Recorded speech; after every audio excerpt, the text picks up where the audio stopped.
SuperTalk Mississippi media production. Hi, this is Dr. Andy Barlow with the Chiropractic Physician Center of Tupelo and author of the #1 best-selling book, The Code Breaker. Are you sick and tired of being sick and tired? Then call my office at 662-844-1414 and order my new book, The Code Breaker. This is Gerard Gibert, and thank you for listening to Middays here on SuperTalk Mississippi.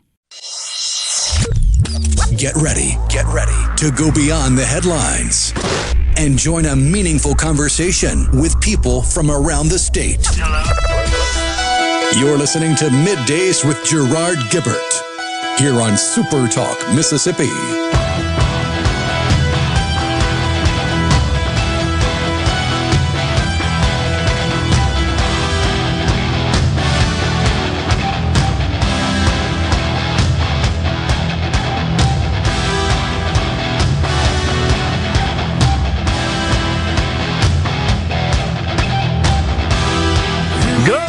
Everyone, and welcome to Middays, Super Talk Mississippi. I'm your host, Gerard Gibert, along with Rhino in the Element Wealth Studios, guiding you through the middle of your day with facts, fodder, and fine music on this Hump Day. Yeah, it's cleared off out there, too. It looks pretty nice. Yeah, it's going to warm up a little bit. 80s today? Might even hit the 80 mark. Yeah. Rain headed our way again for Saturday, it appears. Hopefully. According to the weatherman. Yeah. Oh, well. It's that time of year. And we got to set the clock back, right? It's fall back. Yeah. Get a whole extra hour. There or you go. If you are up at 2 a.m. on Sunday morning, you get to relive 2 a.m. all over again. That's true. Oh, gosh. Well, less than a week from the midterm elections. The most important elections of our lifetime. That's what we hear every time, right? But this time it's different. This time it's really the most important. Oh, gosh. So the president heads down to Florida. It didn't go well down there. So, we've discussed this before, that I can understand an occasional slip up when you're in the business of speaking to the public. It happens. But, guys, even the New York Times is jumping on him. And I went back and just took a look at some of what he said yesterday. He said almost half of all seniors in the United States lived in poverty before Social Security.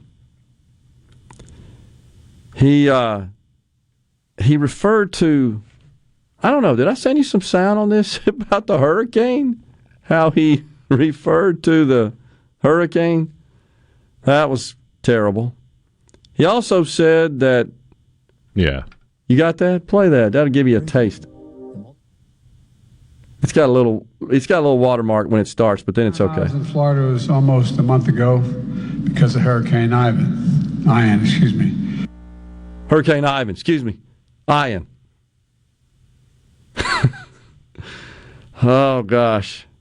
That wasn't even the worst of it. No.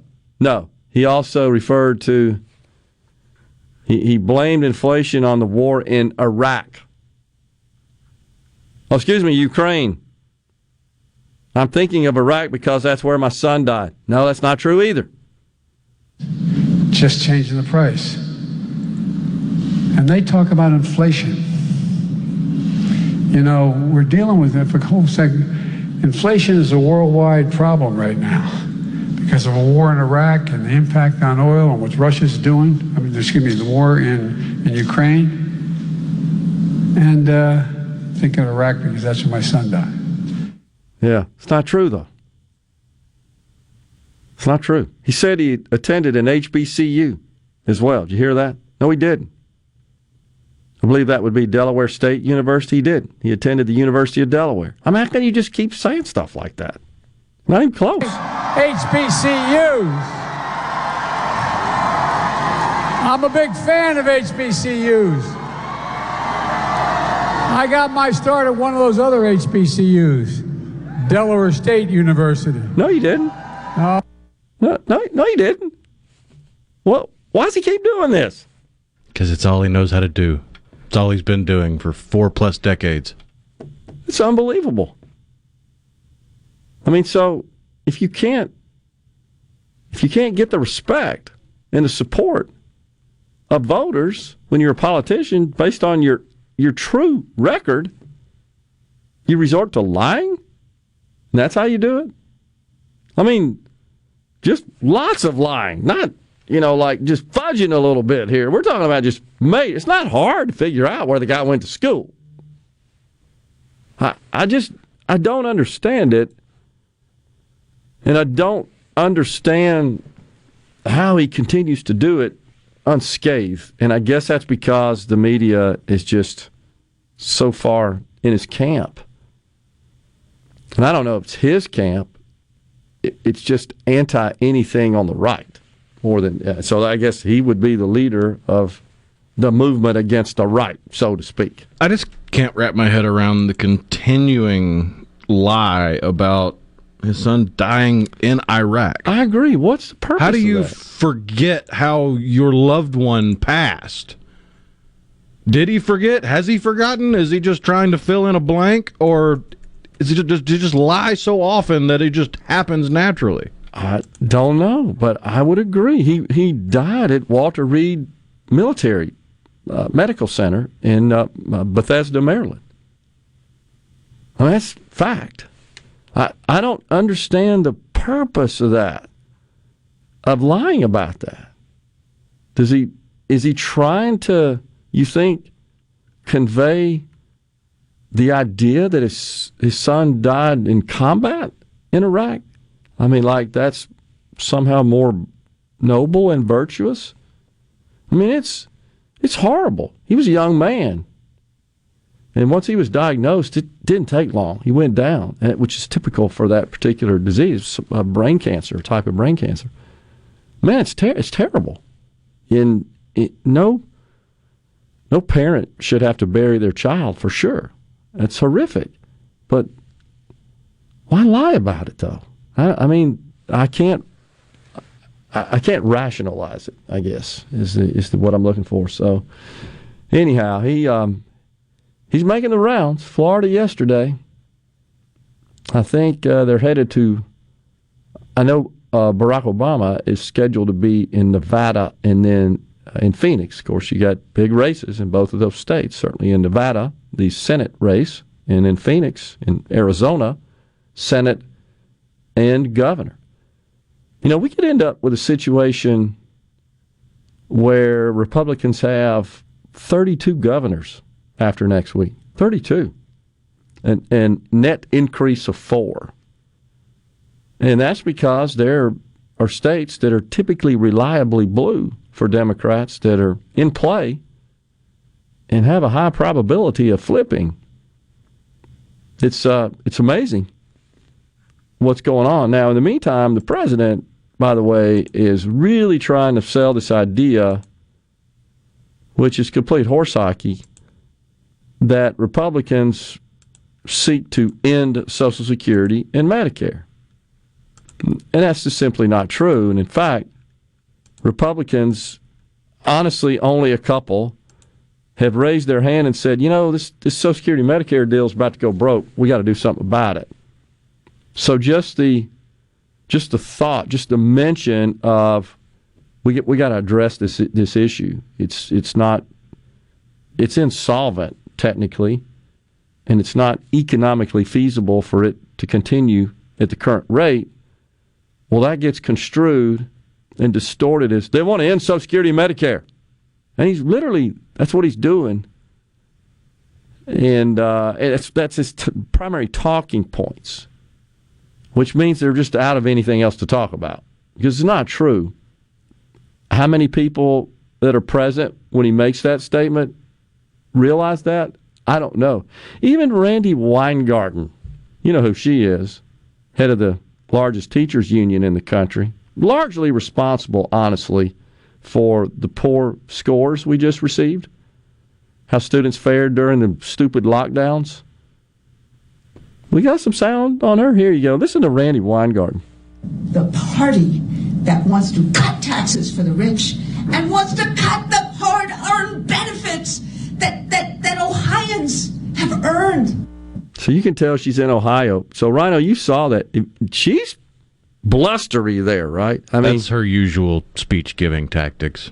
That's unbelievable. That literally, when I saw it, and that's something I really think carefully about before I say it, but just in terms of the body language, nothing else. Let me be clear. It looked like Adolf Hitler. Sure reminds me a lot of the no pomegranates professor that went viral several years ago for throwing a hissy fit over students eating pomegranates in her classroom. If you've never seen that, Google angry pomegranate professor, and you'll see exactly what Randy Weingarten looked like in this video. It is awesome. Of course, she's in Ohio, as you can tell, as she's campaigning to Ohioans as they go to the polls next week to elect their U.S. senator. And what she says there as well is they're wanting to take your benefits away. You work for them, Ohioans. No, nobody's saying that. I don't know. But Democrats lie, and Democrat voters believe the lies. Well, that's sad, and it's unacceptable, no matter what. Mike McCormick, president of Mississippi Farm Bureau, on Middays next in the Element Wealth Studios. Stay with us.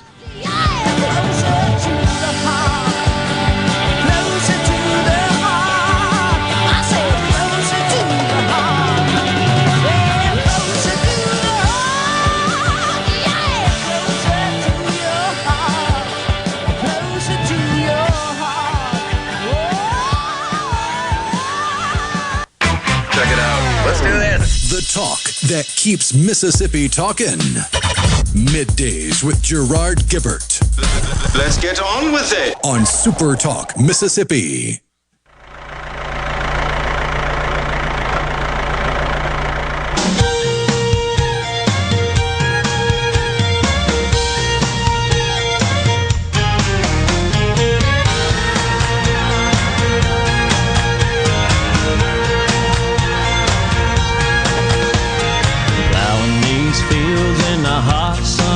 Welcome back, everyone, to Midday Super Talk Mississippi. Joining us now in the Element Wealth Studios, Mike McCormick, president of Mississippi Farm Bureau. Mike, good to see you. Thanks for coming in. Hey, thanks for having me.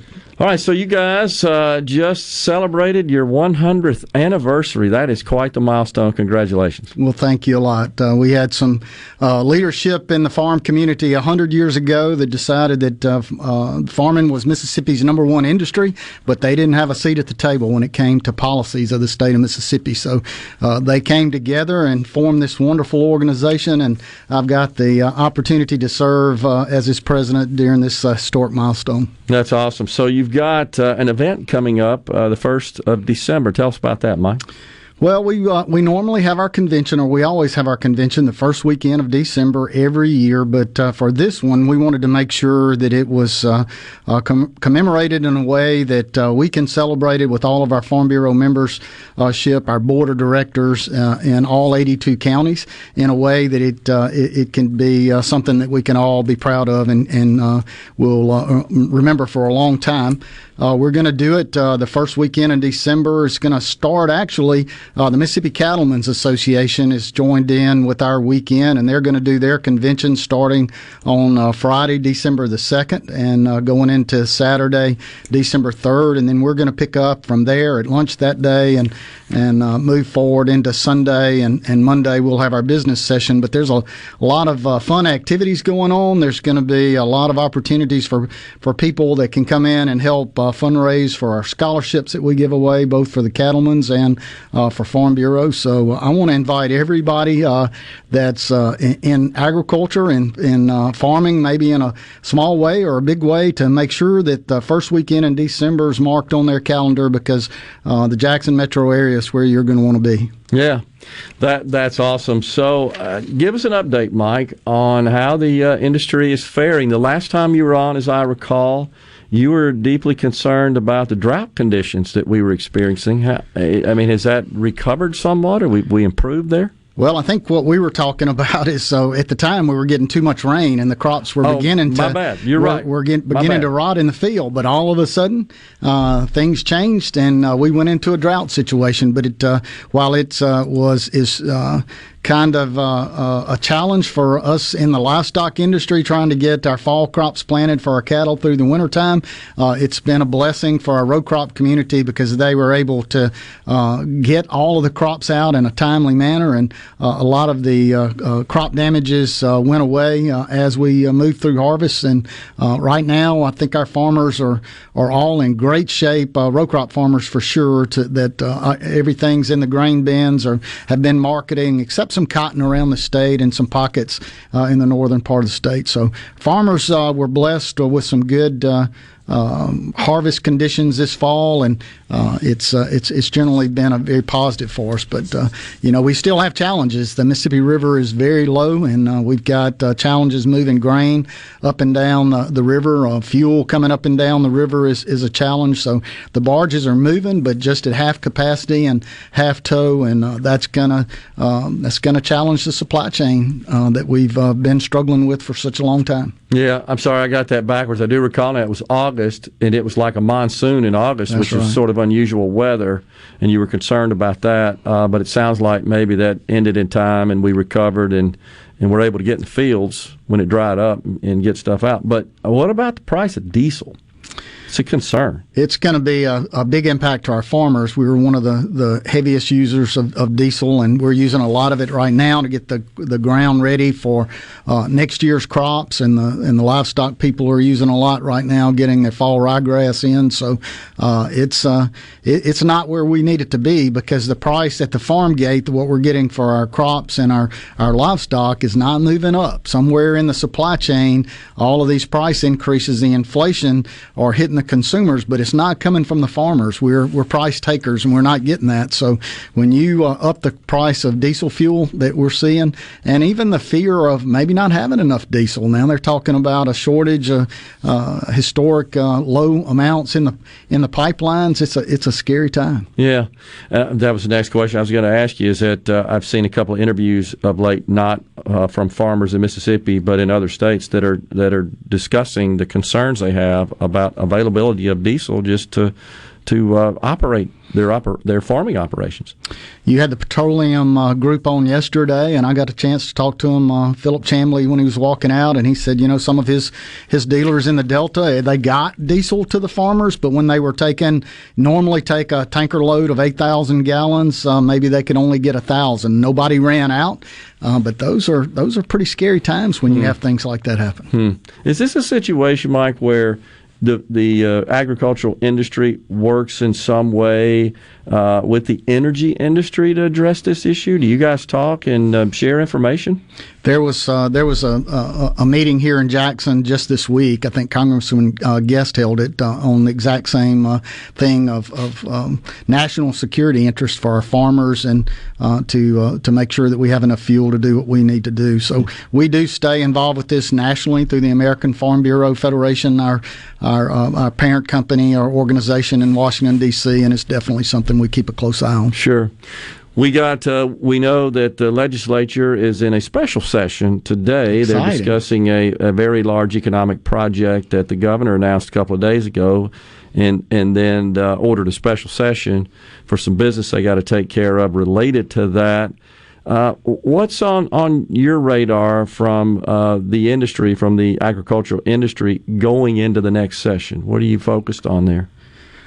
Well, I think it'll be fairly a quiet, hopefully a smoother session than we've seen over the last couple of years. I don't know that there's a lot on their radar.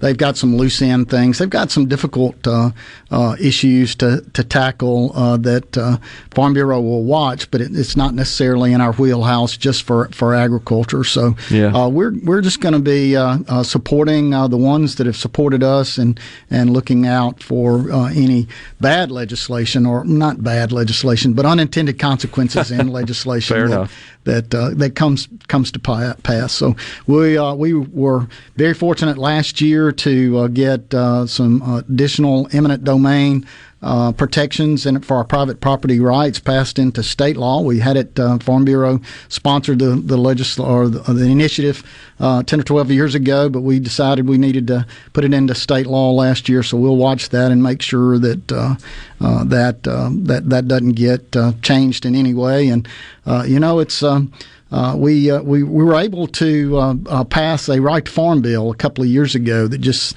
protected our farmers with cities coming to the farm instead of the farms coming to the city. When the cities expand and they move out into the countryside, sometimes they don't want the farms there, but the law that we have says that you have the right to farm that if that's what you were doing and you meet all state codes, and we'll continue to watch that. It's a little bit of issue going on to the east of us over here that we're watching very closely to make sure those farmers can continue to run their farming operations in the future if that's what they choose to do. What about the federal level, Mike? You got your eye on some stuff there? Well, federally, it's farm bill time again. We've got to get something reauthorized with that. It just depends on how the election goes, on how fast that moves and what that might look like. But we've got our priorities in. It's already set. We've talked to our legislators, our congressmen and senators here about what our priorities are, and nationally through American Farm Bureau, they've done the same. So we'll be watching that to make sure the important parts of the farm bill that allows us to farm continue into the next farm bill. Do the farmers, do these companies, the operations, do they report in any way their financial performance to your organization? Just curious to how they're doing this year. I mean, with cost inputs up pretty much across the board, it's got to have an impact on their bottom line. How are they doing? Well, we don't ask for that information, but it's certainly something that the economists look at. And I think overall the financials of the row crop industries are still pretty strong. It's certainly the inputs that we're putting in there is cut into the profit margins, but we're being able to raise some pretty good crops and farm our way out of it. The livestock industry, though, is a totally different story. It's being really challenged right now, and we're losing livestock producers across the southeast at a pretty rapid pace. It's very concerning to me because I, as one myself, it's hard to figure out how to financially continue what we do. It's not a lot of profit in it. Wow. Yeah, that's not good. We got just a couple seconds. What's going on there real quick that's causing them to exit the business? There's just not enough money coming down. The inputs is too high for what we're getting for our cattle. I got you. Mike, congratulations on 100 years and appreciate you coming in. And again, the event December 2nd through the 4th. That's correct. Yeah. I want to invite everybody. You don't have to be a Farm Bureau member. If you're involved with agriculture anyway, please put it on your calendar. It's going to be a lot of fun. Trade show, concerts, livestock shows, everyone. It's going to be family friendly. It's going to want to be there. Y'all come. MSFB100.org is the site where you can see all the details. Thanks for coming in, Mike. Appreciate it. Thank you. We'll step aside for a break right here. We're coming back in the Element Well studios. Middays with Gerard Gibert. Welcome to our shop on SuperTalk, Mississippi. Okay, now you have a good one.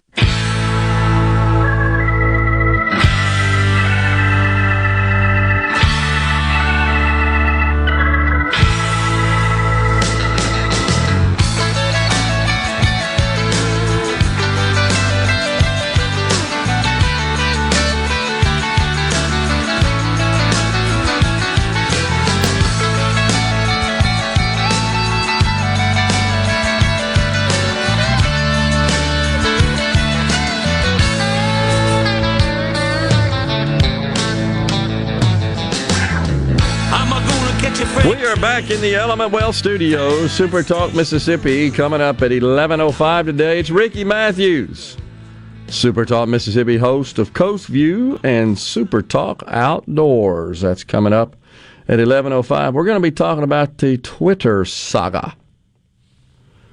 On the C Spire text line, this is from the 813. That's Florida, isn't it? I believe so. Area code.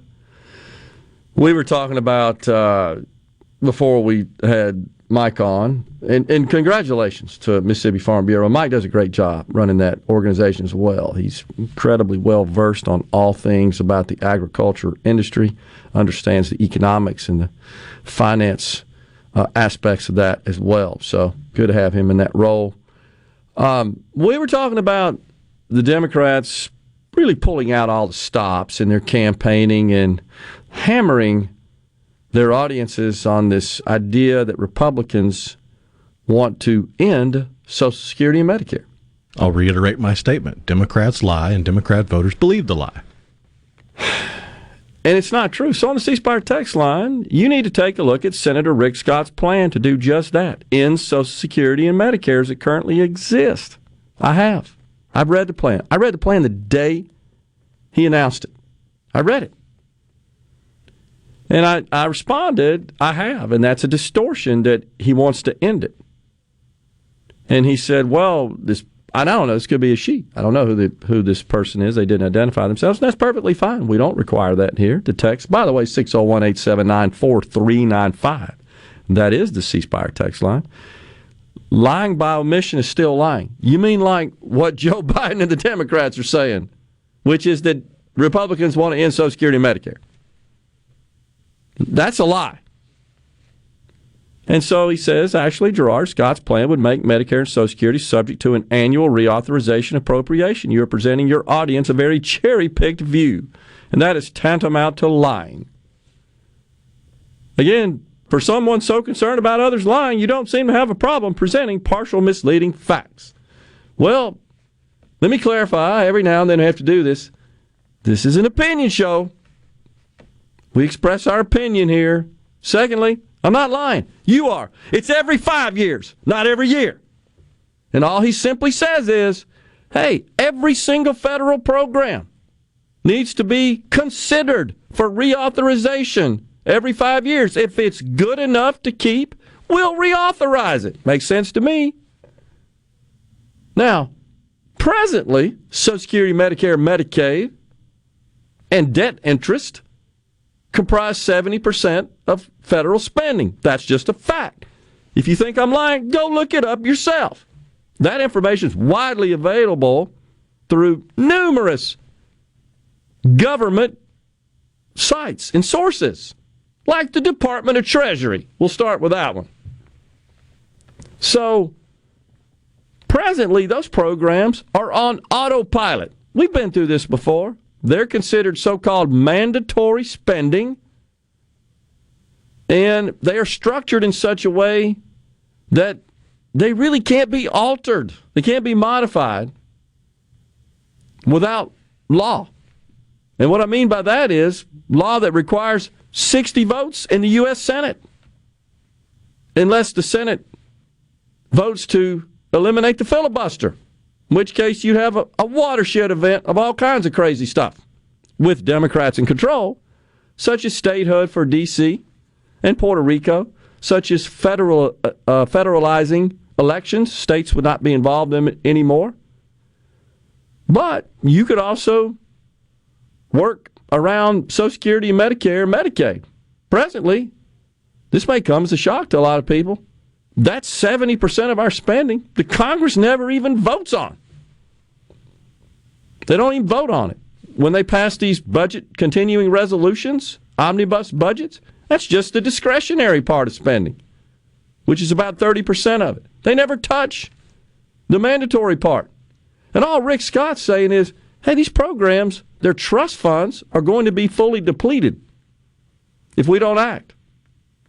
And maybe what we should do, and some of these other welfare programs, by the way, which are also included in that mandatory batch of spending, maybe the sun should set on those, and we should revisit those. And if they're effective and they're good enough to keep and to continue to fund, should be a no-brainer. So let's be realistic here.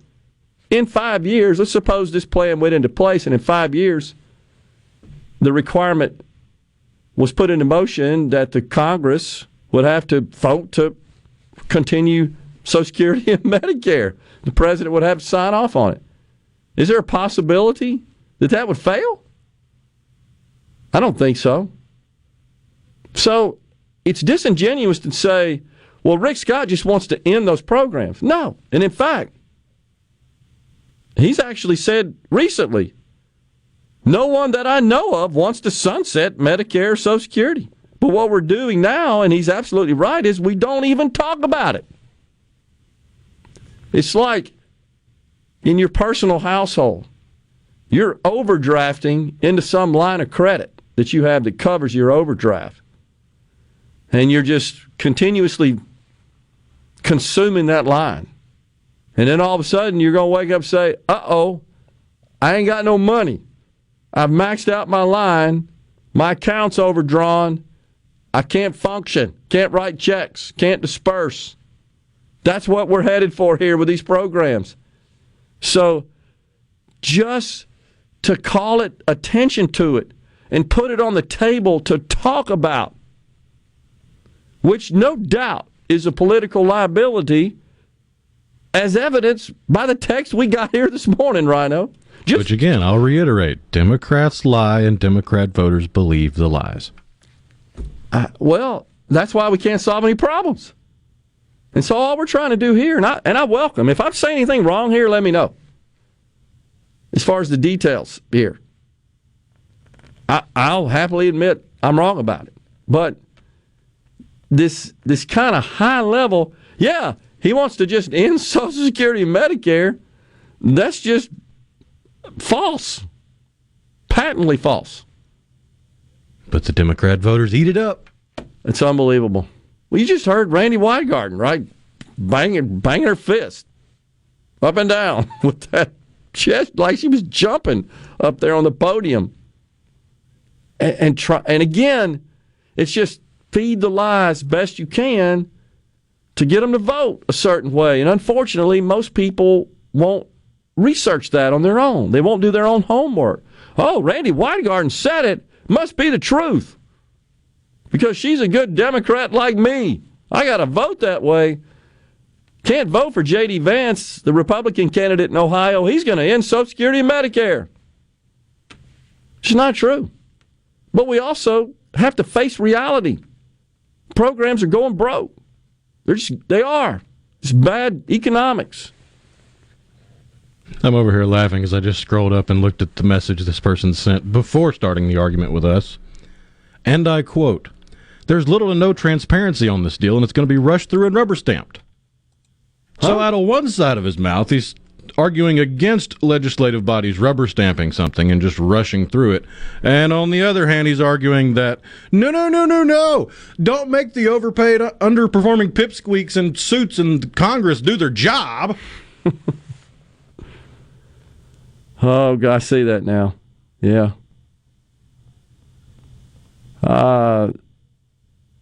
Okay.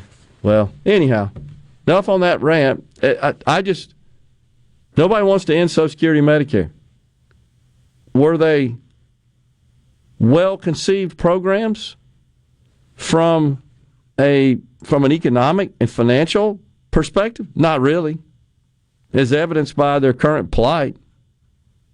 Yeah, so you got Medicare is on track to deplete the trust fund by 28, and Social Security 2035. And all that really means, it doesn't mean payments stop, doesn't mean benefits stop.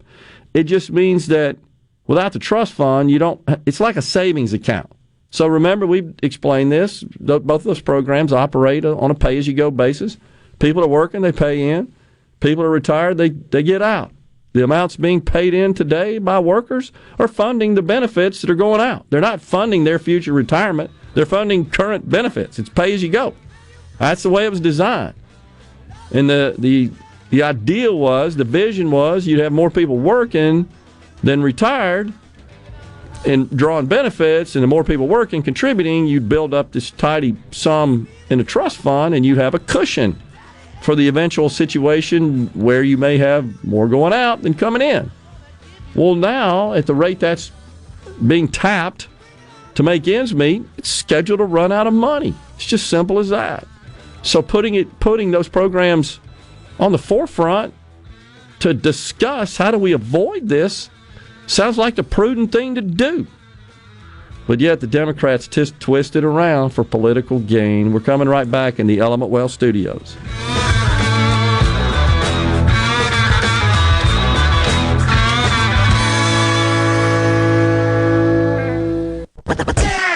Properly set all controls before recording.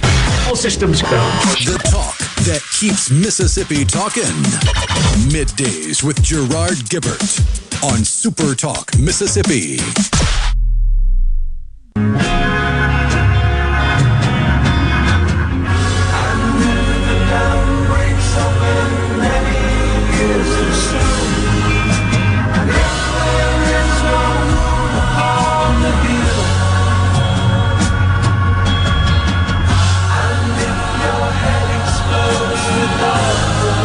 back in the Element Wealth Studios, SuperTalk, Mississippi. We thank you so much for joining us today. Go to myelementwealth.com or call 601-957-6006 to let Element Wealth help you find your balance between income, growth, and guarantees. And don't forget, Middays and Sports Talk headed to Starkville this coming Friday. Vegas. Yep, in downtown Starkville.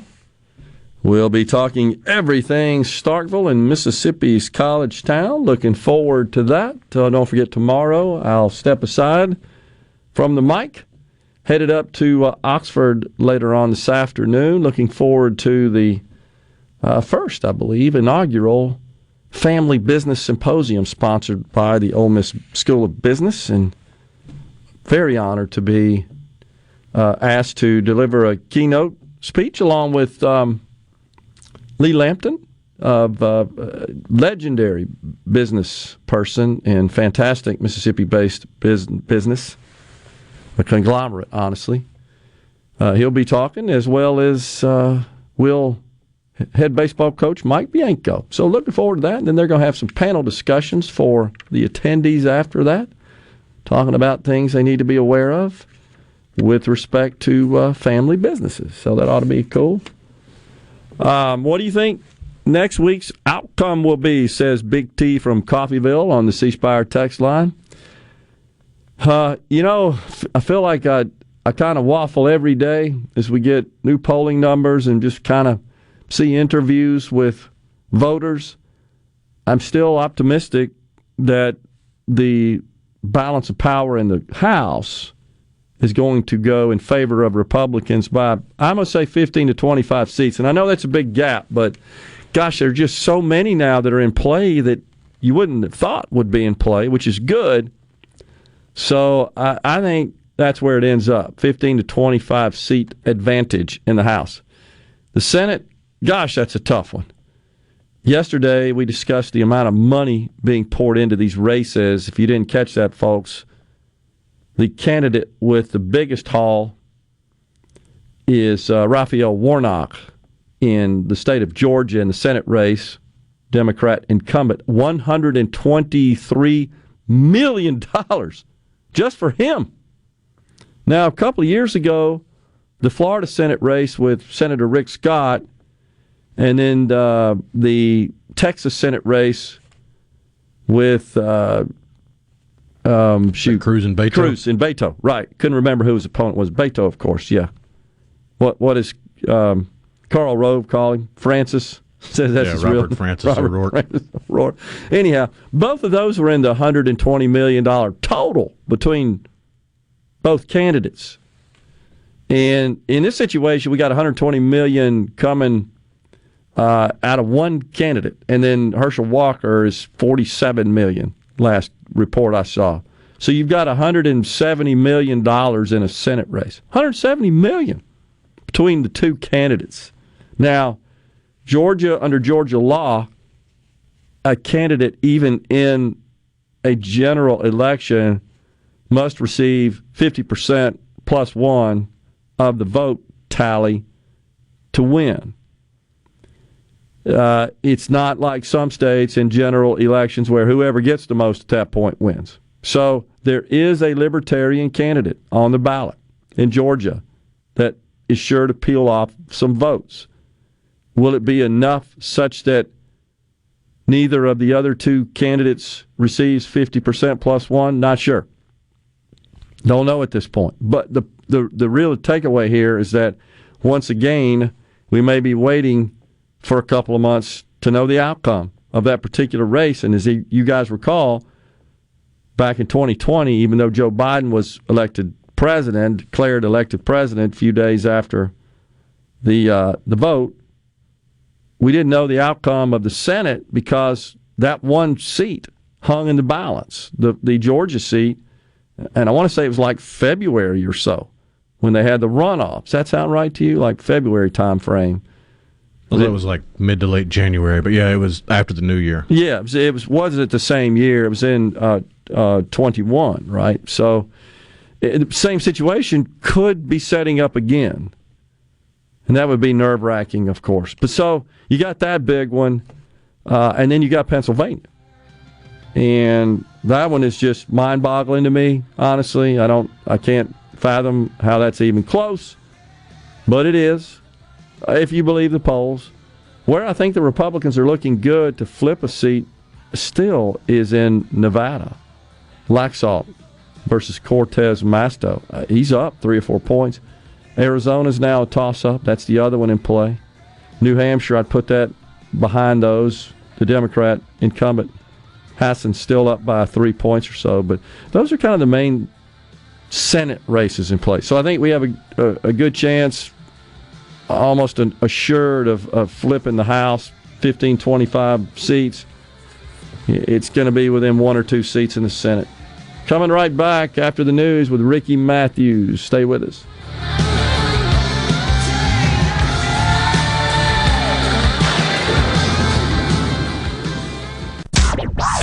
And now, another hour of the talk that keeps Mississippi talking. Middays with Gerard Gibert. Begin your transition now. Now on SuperTalk Mississippi.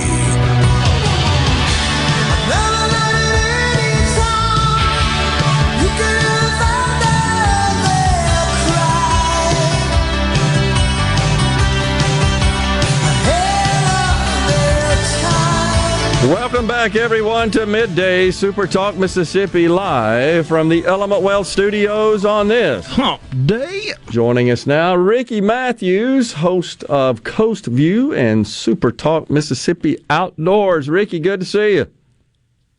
Hey, Gerard, how are you doing today, buddy? I'm doing great. So it is my understanding that you have been following this continuing saga of Twitter, and what a saga it is. I'll start by saying, strictly from a business financial perspective, I think that old Elon bought him a bill of goods here. I don't think it was a very wise investment. But that's a different matter than what we're seeing play out in the Twitterverse and out in the world of media, where we've got celebrities leaving Twitter. Right, and now there's suggestions there might be a paid subscription to get the little blue check mark. Give us an update. What the heck's going on? Well, actually, if we had time, we'll come back to the business side of it. Okay. I think it's really fascinating. Okay. He says it's not about economics, but when you think about how he made the deal work, it's definitely about economics. It has to be about economics. But, sure. I'm actually thrilled that we're having this conversation. I have spent many shows. And, a career, I was a publisher of newspapers and newspaper websites, and I was involved in some major digital efforts later in my career. And, I watched the rise of social media, the use of artificial intelligence, all that was happening around moderating content. And I had serious concerns about it. And I think essentially what Elon Musk is going to do is create literally a global conversation about social media companies and how they do their work. And I think only good can come from that. So if you don't mind, I'll take a few minutes and just kind of lay a foundation for the conversation. Sound good? Well, of course, we all know Elon Musk, smart guy, great entrepreneur, SpaceX, The Boring Company, Neuralink, Tesla. We know all about that. At the end of the day, I think as a publisher, one of the things we did is we spent a lot of money on moderation, on curating news and information and editorial content. It cost a lot of money to do that. As newspapers were hit by what I call the digital tsunami, they had to join all the other media companies, and especially social media, and what I refer to as sort of the wild west of misinformation and fake news, and especially biased news. I mean, a lot of focus on bias, because at the end of the day, bias is where all these debates are coming from as it relates to Elon Musk. But as social media companies started to get cranked up and they got smarter, they also got extremely careless. And moderating was only a necessary evil. That wasn't their goal. Content wasn't their goal. Content was a means to an end. Their goal was making billions of dollars. And they were making billions of dollars on the back of people all across this nation, really, and around the world. As we engage in all these polarized discussions, the more engagement that happened on their website, the more money they made. And they understood that. But at the end of the day, they would never be able to afford to put the kind of moderation in place that newspapers, for example, had in place. So they built a small cadre of human capital, but really at the end of the day, it's all being done with technology, artificial intelligence. Yes. And as you know well, artificial intelligence is all about machine learning. And they had to build rules into that artificial intelligence. I mean, think about what that did to really kind of make it full of holes, because it's only going to be as good as the rules you put in it. 500 million tweets a day. 500 million tweets. So that's 200 billion tweets a year. There is literally no way they can do human capital to do that. But at the end of the day, we get into a discussion about moderation, and we can go into a deep discussion about it. But what I think Elon knows, and his notion of sort of opening up the kimono and letting people see the code, making it open source so they can see that, it scares the heck out of the left, because the left knows that what's built into these rules by people from the left are rules that give preference to sort of left and liberal thinking and do absolutely diminish conservative voices. But let me be clear that traditional media did exactly the same thing. I mean, TV, radio, newspapers, they were also guided by leaders that had political agendas and whatever. But the reality of the traditional world we came from is that fragmentation sort of took care of that for us. No one media could be the dominant. Today, you have 5 companies that literally control social media from around the world. And what the biggest concern is, do you want to put that much power in the hands of people like Elon Musk and Mark Zuckerberg? That's right. What this discussion's about. And I think what we're going to learn as a result of opening up that kimono is going to really change social media forever. It's not about whether Trump's going to get back on the platform or not. It's them knowing that what's built into these rules is a bias against conservative voices, and I'm terribly convinced about that. Well, I know you have obviously extensive experience in the media world, but the thing that comes to mind is moderating content, let's say for a newspaper, even through its digital outlets and so forth. That's a little different than 500 million tweets a day across the world. I mean, the scale of that just requires a completely different approach, and that's where you've got to rely on AI. Economics don't allow you to go hire the army of people that would have to review 500 million tweets. Can't do it. Yeah. And even if you did that, as I pointed out, you would still have bias because human beings would still be involved. Sure. But the thing is, there's no way you can build an infrastructure even around AI and rules around AI that's going to fit everything. And I give you a quick example. In Facebook, for example, was so focused on America, building rules that work in America, that they really kind of forgot what was happening in other countries. And people should go search just Myanmar and Ethiopia and see what happened there, that they're literally using the platform to do incredibly evil things, and people's lives have been changed forever as a result of it. And the fact is that democracies and societies have been affected all around the world. And it's just too many tweets, too many posts, too much information to clear. And so they have to have artificial intelligence to do it. But there are rules that are built into artificial intelligence. And we're about to see when he opens up that kimono and open sources it, what that's all about. And it's driving people insane that he would have the ability to do that. Yeah, and even in terms of machine learning, that stems from the original rules that are built. So the machines get smarter as they gain experience, if you will, as content flows through. But they're still relying on the original rule set to apply the moderation. Well, they want to say that Elon's goal is to open up moderation so that's the Wild West, without essentially moderation. But you and I both know that's impossible because there is free speech in this world, but there is in the U.S. especially. But there are rules behind what can be said and what can't be said. And, just to give people an idea, I mean, things about fraud or child pornography or speech integral to illegal conduct, speech that incites imminent lawless action. I could just go on and on. The issues around intellectual capital. Yep. Because of that, and then you add to that, I mentioned Myanmar and Ethiopia, but you think about the rules that exist around the world, the complexities of that in terms of the artificial intelligence and how that's going to play out and where the moderation works. There's literally no way to just open it up. And then you get into not just the political bias, but you get into sort of the ethical and moral responsibilities of all of that. So he's trying to open up a discussion about how can we have an equal and fair discussion within the guise of free speech within the law. I mean, he points that out, that the law that exists in the land that the Twitter plays out, he's going to have to follow that. So again, it's super complicated. Yeah, I mean, it always occurs to me, Ricky, that how different people view content. So one person's free speech is another person's hate speech, violence, inappropriate language, right? And so there's, how do you strike the happy medium there in the balance? Well, Gerard, when I was in my latter part of my media career, I was involved in some really, really substantial change efforts in the digital realm, and it involved, cultural change, and employees were infected, and it was, it's a lot of tough decisions with the thought of how do we find a business model that will enable local news to have a chance to make it. And what I learned being on Twitter is that when you're a CEO leading an effort like that, it's incredibly negative. I mean, it is, when it's aimed at you, it's tough. And I eventually just got off Twitter completely because it's just such a negative platform. But man, it is. I mean, Elon Musk refers to it as the digital town square for the world, and it has become that.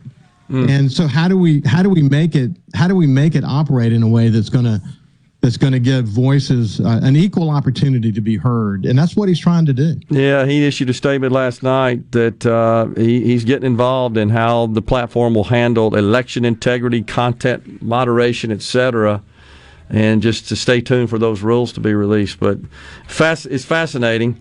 You want to come back after the break and talk about the financial aspect of this thing? I'd love to. Yeah, so that's super dynamic. Yep. Ricky Matthews, SuperTalk Mississippi host of Coast View and SuperTalk Outdoors, is our guest. We're coming back in the Element Well studios after the break.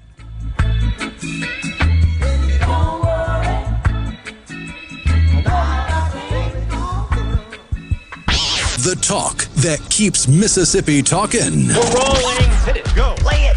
Middays with Gerard Gibert on SuperTalk Mississippi.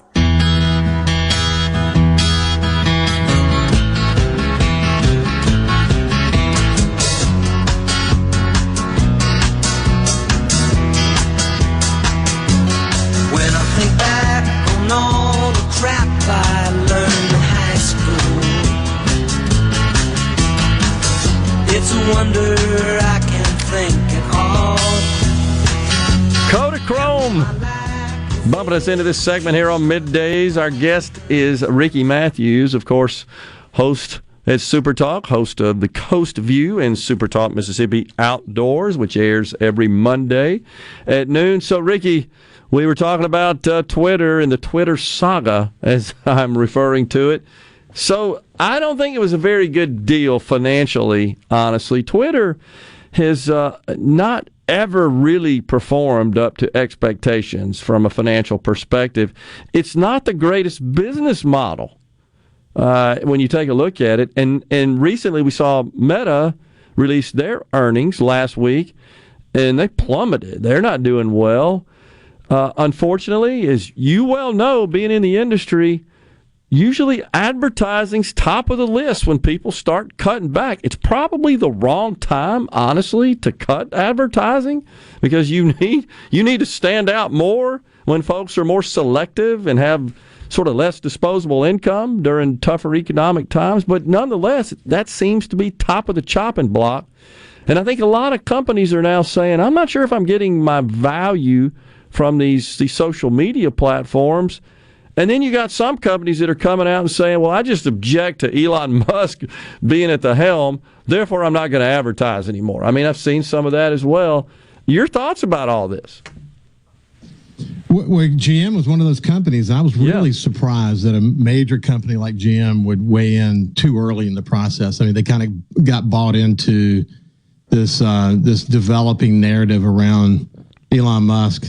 I actually think he has a chance to do it. And he says, as we discussed before we went to break, that he's not concerned about the the economic side of it. But man, let's look at the deal for a second. You got a $44 billion arrangement here, and he's the richest man in the world, but he didn't just take that much money out of his pocket to make it work. Right. You got $12.5 billion that came from banks. Yeah, debt. And analysts suggest that about $1 billion a year is what it's going to take to service that debt. Think about that for a second. Mm-hmm. And then you got venture capital funds. You got equity investors that have put in about $7.1 billion in that, and that actually will create some pressure in the future to go public again. But you know what? Here's what I think, though. I don't think that he would have been able to raise that kind of capital if there wasn't inherent in some in their trust of Elon Musk to do something no one's ever been willing to do. I think by opening the kimono, and I think we'll get beyond all these discussions around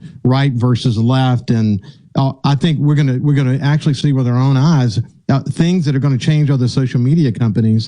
He has almost immediately reordered they had a short video effort like what you see in TikTok, for example, that had been canned. He's ordered it to be cranked back up immediately. So I think there's probably going to be some subsets around this. So not only is he going to ultimately bring more people into it, I think he's got some thoughts around subscription models. Subscription models actually have worked well for companies like the New York Times and Washington Post. Really, that's what saved them, frankly.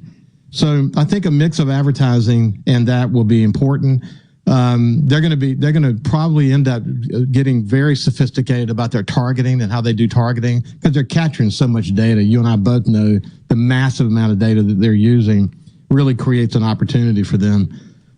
They may actually pull it together, and they're going to bring, of course, the board's gone. They're going to be bringing a new board in, those with financial stakes, people who are close to Elon, sure, who knows how Elon thinks. And they'll develop a strategy and they'll get moving forward. There won't be a lot of grass growing on this situation. They're gonna move rapidly, and they'll figure out the moderating piece. The moderating piece to me is a sort of the sub story here around the business model. Something that's got to be dealt with. It's what's creating all the noise. But at the end of the day, the opportunity to have an incredibly engaged platform that's going to be super valuable to advertisers with some embedded subscription model somewhere in that, and the spinoff of things like video, et cetera. They're going to have a real opportunity. It will, he's going to bring the same kind of innovation that he brought to space. And, just think about, what that means, commercial space flight. I just think it's going to be, and the work he's doing in Neuralink is incredible. It is incredible. And it will have far-reaching opportunities to deal with issues like blindness and MS and God only knows what else.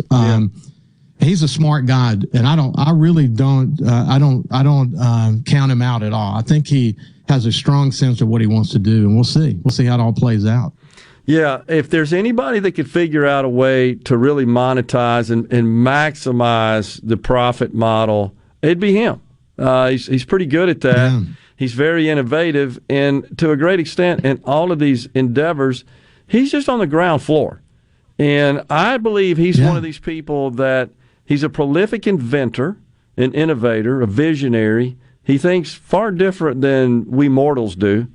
And he's coming up with these things that maybe at the outset don't produce a whole lot of cash flow and profit, but something is going to hit. That's what investors are counting on. Something's going to hit. I think they are. And this is interesting because, you and I come from similar places. I've had the opportunity to be CEO of a subsidiary of a public company and a private company. And there's advantages of a private company. You still have financial stakeholders, but you don't have this quarterly reporting and the same kind of public notices that you have to have within a public company. Right. And that's going to play to his favor. I really believe that the innovation that he brings to the table is going to be very important to this overall conversation. He would not have been able to raise, you're talking about nearly $20 billion. These are not dumb people that are engaged in that. And by the way, and we won't even get into this, but Web3 and the applications of Web3 within the context of this is really gigantic. No doubt. And how all that fits together. And of course, if you and I were to begin to get in a conversation about that, we would cause people's eyes to glaze over. But man, that's where the future is. No doubt. And how he innovates in that realm is he may get there quicker than Facebook. Facebook would be interesting to watch them. You mentioned them at the beginning. They put so much focus on the future that they forgot about today. And they've invested billions of dollars in the future, and it's really affected their performance tactically. And I think they've really kind of lost sight of what ball matters most right now. Yeah. I think Elon knows what matters now and knows what matters in the future. But I could be wrong about that. I'm just betting it based on what I watch in Tesla, the attention to detail there, and then SpaceX. I mean, those are two really good companies to look at it. His leadership, his visionary leadership, it made a difference. Yeah, that's a good point. I think you're spot on there. Zuckerberg kind of took his eye off the ball and wasn't tending to the business of today and got all wrapped up and enthused about something in the future, but he didn't take care of today's cash flow. And if you don't take care of today's cash flow and you start focus on making investments for the future, and you don't have, really complete confidence that the existing level of cash flow continues, that just ends up hurting you financially. And that's exactly what happened. The market punished them for this. Punished 24%, right, last week in one day after they released. It's dramatic. And you read the analysts' reports on that, and that's literally the basis of their criticisms, that they lost, they took their eye off the ball. It's such a big company, man. I mean, there's so many moving parts. And Twitter, in the scheme of things, Twitter only has 7,500 employees. That's a big company, but it's not. Yeah. So what's going to be interesting, and this. I've had the opportunity to be involved in company purchases, mergers and acquisition, and starting new companies from scratch. When you go into a company, because it's a private company and because a lot of their compensation is based on stock options, they're going to have to identify who their key people are. And they're going to have to find something that works for them that's competitive in Silicon Valley. Yeah. Now, don't believe me, even though they may be laying off people, they are really already focused on who do they need to retain, who needs to be part of the future. No doubt. And so there's going to be this underlying dynamic about how do they keep sort of this intellectual capacity that exists in the company today intact, because that's going to be really important. That was not housed in the key people that he let go, but it is inside that organization. And it's going to be fun to watch. And another point we should just touch on briefly is we got an election cycle coming up, right? In 2 years, the presidential election. I think a lot of people would say they were heavily influenced by social media, in particular Twitter, when it comes to how they cast their vote. And apparently Elon is considering how he's going to deal with that content. Got just a couple seconds here. Your thoughts about that? Well, I think that from an advertising point of view and from a moderation point of view, if you had to put on top of the list the first thing he needs to deal with, it has to be that. I agree. And the political discourse that happens in America around that leading up to the election. You cannot have social media giants being a major factor in an election. You just can't. Or government interfering and in some cases instructing and approving or disapproving content. I don't think that'll happen under Elon. The FBI Zuckerberg connection. It's amazing that actually happened. It's actually absolutely the truth, and it's crazy. Ricky, thanks so much for joining us. That's a really good discussion, great insight. We'll be watching it and probably talk some more about that. Good to see you, my friend. Thanks. You bet. Keep up the great work, my friend. Ricky Matthews, SuperTalk Mississippi host. He's the host of Coast View and SuperTalk Outdoors. We're in the Element Well studios. We're stepping aside and coming right back. I feel good. Talk.fm. Everybody ready? I'm ready. Ready here. Middays with Gerard Gibert on SuperTalk Mississippi.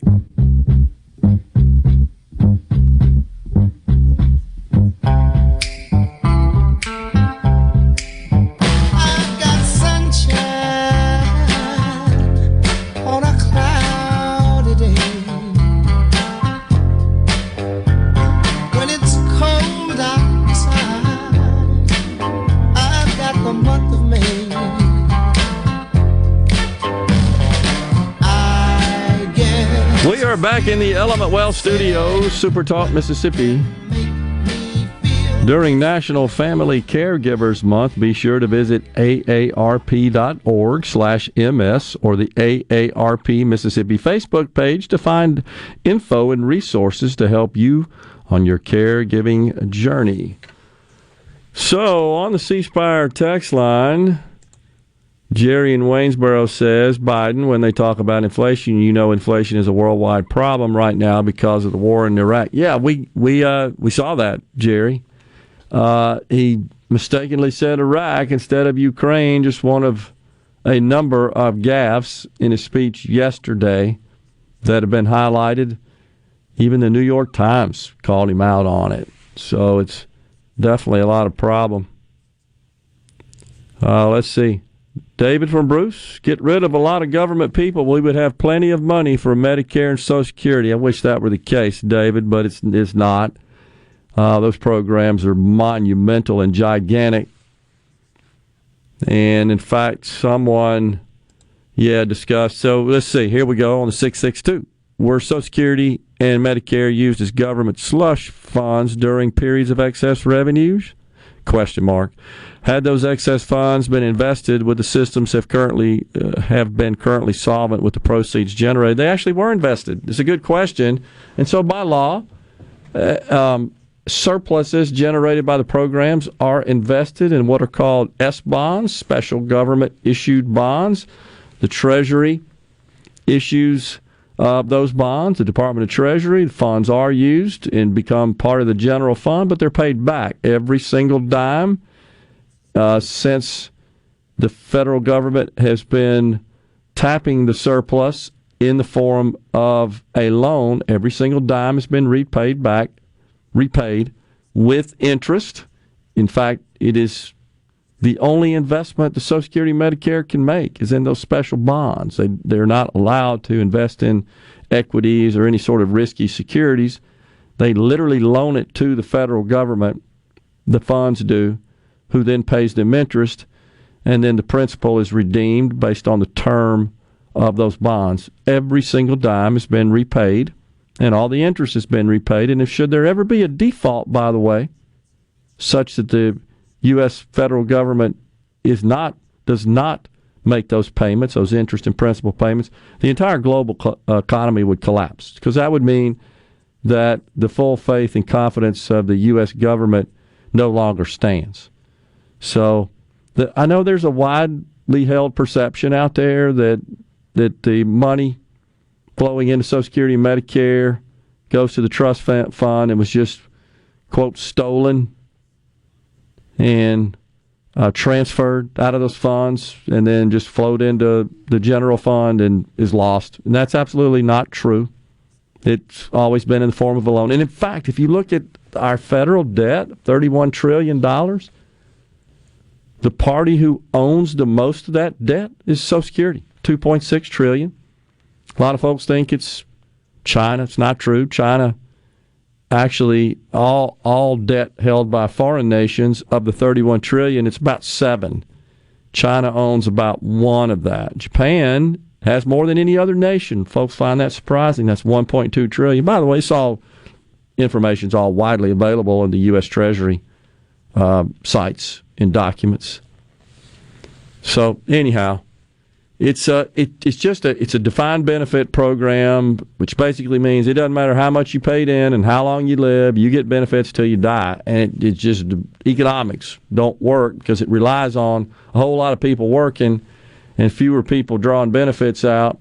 And when the program was created, that was about 100 to 1 workers to beneficiaries. And through the years, that's dwindled down to under 2 to 1.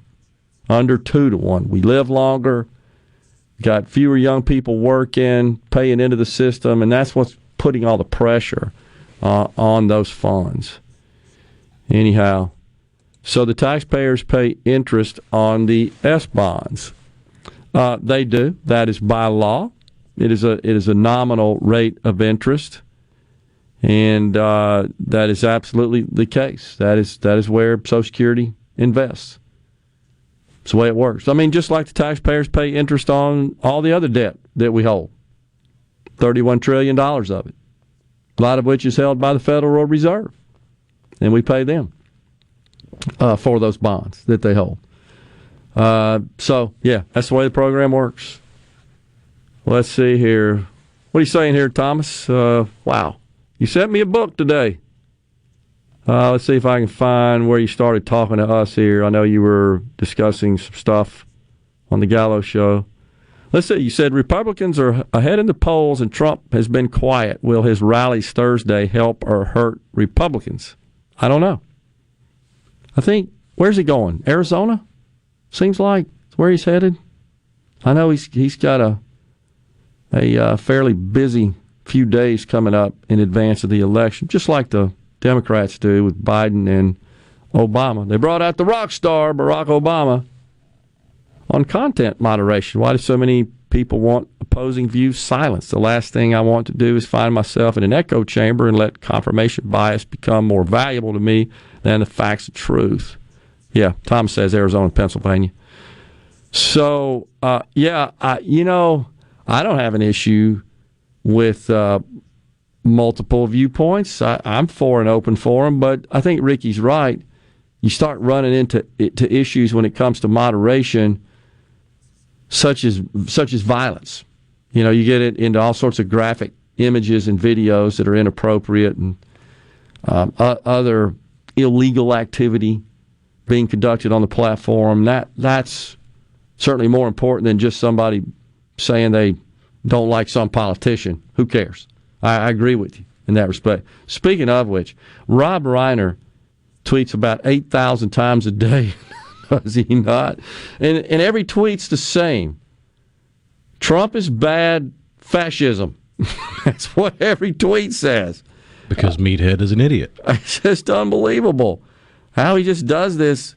I'm looking for one I caught yesterday. Every single day, it's just fascism. It just gets exhausting after a while that everything is just reduced down to that.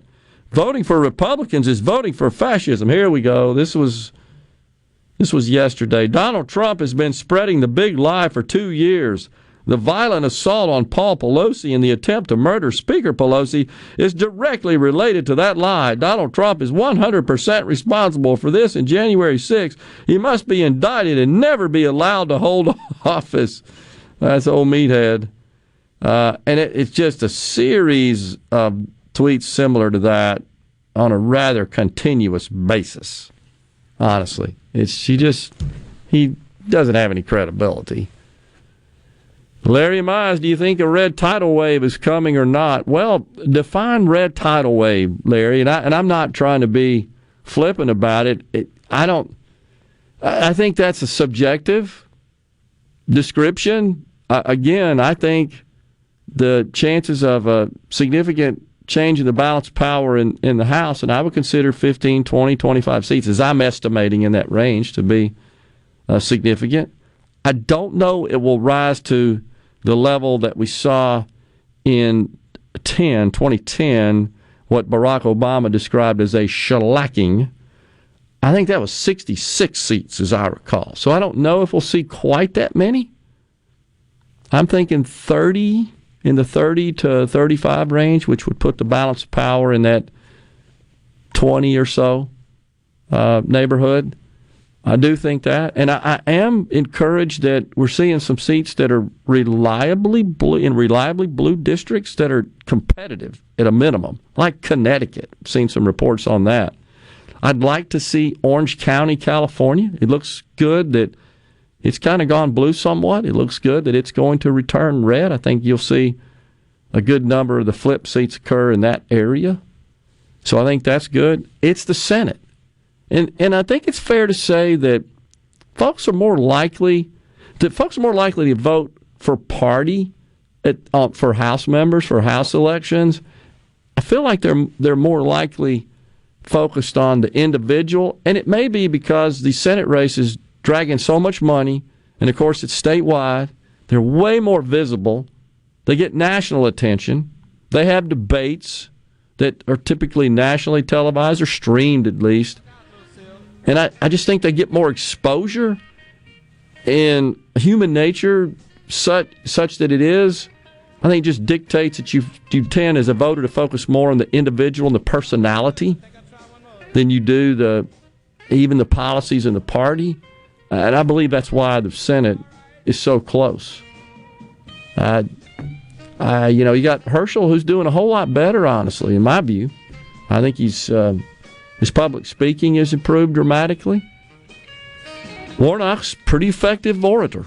He just is. And he's got a lot of following as a result. The Oz, who doesn't exactly blow me away as an attractive candidate, but good grief, compared to Fetterman, that's just a head-scratcher I can't figure out.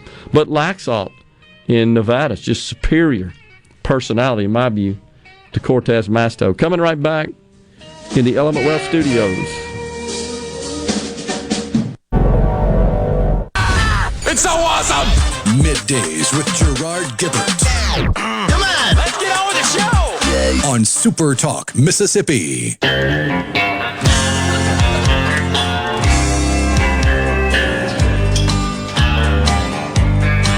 You were the first thing that I thought of when I thought I drank you off my mind.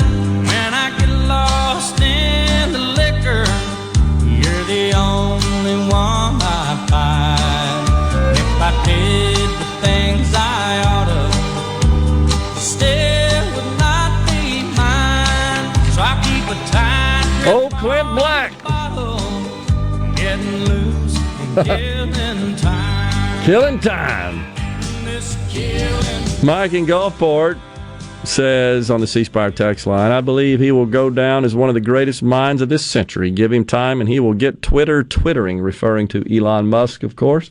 I think there's no question, Mike. I agree with you. He is a prolific inventor. He's a visionary. He's got gifts that normal mortals do not. It's fantastic. And he's creating value for society. And he's getting wealthy doing it. That's the way it ought to work. And he's inadvertently providing entertainment for loads of people laughing at the journalists who are losing their minds about verification. They sure are. They absolutely are. And low-income Twitter users won't be able to afford $8 a month. They don't have to pay. You don't have to pay to use Twitter. You just pay to be verified. Well, because they believe, like they do on so many other things in our society, that Twitter's a human right, of course, right? Right. You have the right to Twitter. Oh, man.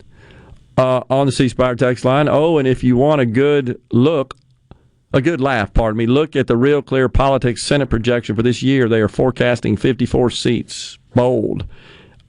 I agree. And earlier tweeted, my guess is, sent us a message. I got Twitter on the mind. My guess is 52. Changes on how Pennsylvania falls because I think Nevada flips in Georgia. Fair enough. If Pennsylvania is won by amendment, Oz and Nevada and Georgia would be net gains flips. You're right. It would sit at 52. I doubt New Hampshire flips, but polling yesterday was encouraging. Again, I hear you, and that's where I am. I don't think it ends up going to the Republican candidate, but the fact that it's close is encouraging. Just like out in Washington, Tiffany Smiley, I've talked about that one before, against Debbie Downer, Patty Murray. It's pretty close out there. It's shocking. That would be. I'd have to stand up here on the SuperTalk desk here in the studio and dance around if she wins that deal. Yeah, I just checked in Real Clear Politics. Their latest projection has Nevada, New Hampshire, Georgia, and Arizona as the 4 Republican pickups in the Senate. So they're forecasting New Hampshire. Yeah. Wow. And Arizona. Yeah, so that's right. If Pennsylvania goes to Oz, that keeps us level. Right. And then the other 2 that are in play, arguably, are Ohio. They had a debate there last night. Have to win that one just to retain the seat. Same in Wisconsin, Ron Johnson, another close one. If those all stay in Republican hands, you flip those other 3. You say 3 or 4? 4. 4, yeah. So Nevada, Arizona, New Hampshire, and Georgia. Correct. Right.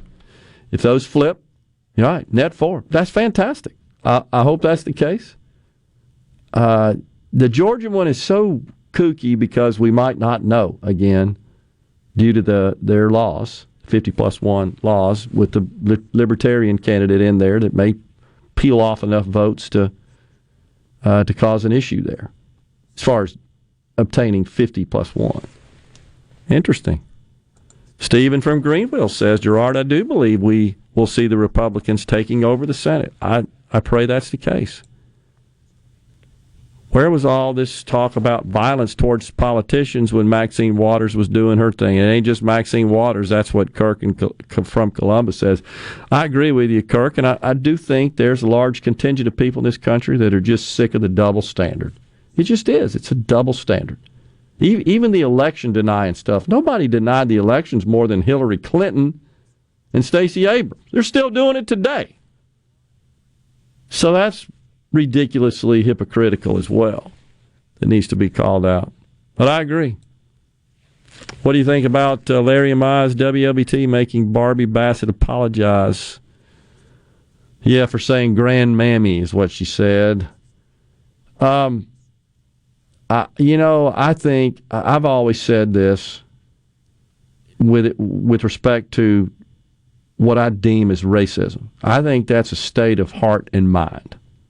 I don't think racism is manifested in words people say. I understand certain words are deemed racist, and they are considered so by some consumers and recipients of those words. I see no evidence that Barbie Bassett holds a racist cell in her body, honestly. I'm not sure she knew that the word she used does have a connotation that can be considered racist. I'm not sure she knew that. I think that it seems like companies and corporations these days just respond to backlash that everybody can provide on social media. Honestly, it's where it comes from, or their digital news site, and they respond to that. I call it, I've done it before, I say it again, it's woke insurance. Yeah, we're going to go ahead and check that box and take care of that and apologize. Just leave us alone now. Coming right back for Hour 3 of Middays. Stay with us. And now, the talk that keeps Mississippi talking. That's what I like to listen to. You're listening to Middays with Gerard Gibert. Here on SuperTalk, Mississippi.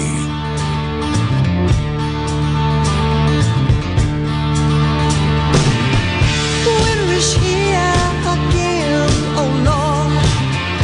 Haven't been home in a year or more. I hope she holds on a little longer. Back with you in the Element Well Studios, SuperTalk Mississippi, on this Hump Day. So, Rhino just sent me a tweet that included a fact check, and the tweeter, I should say, was it the White House? Yeah, it was the official White House Twitter account. Yeah, that's what I thought. So, just looking through this, the White House said in the tweet that seniors are getting the biggest increase in their Social Security checks in 10 years through President Biden's leadership. Except that's not true.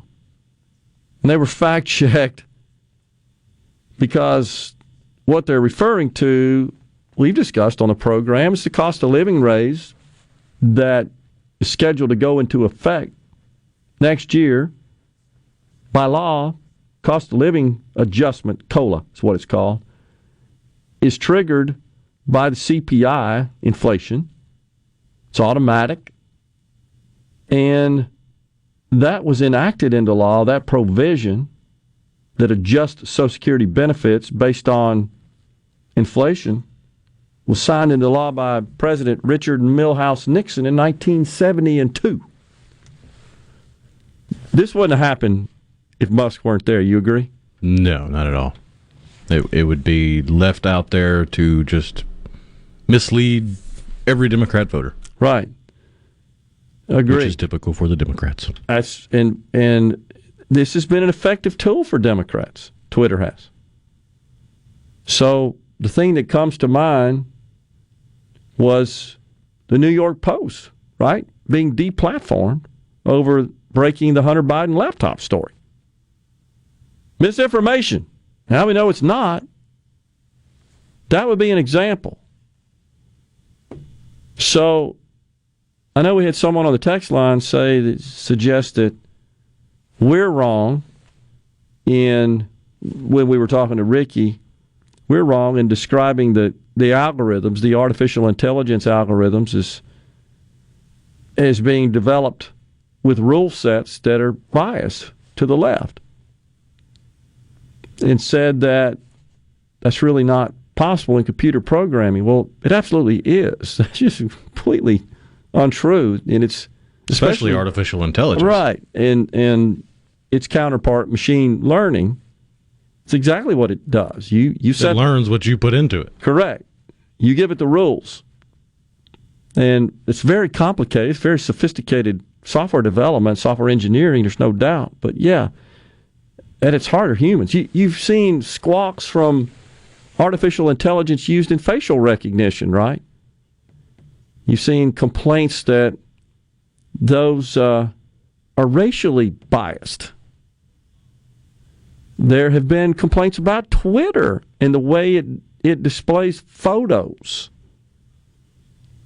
And it's kind of interesting because I think it was unintended, but somehow in the photos it appears that if there are mixed races involved, that the white individuals in the photos are treated a little different, in more a positive way.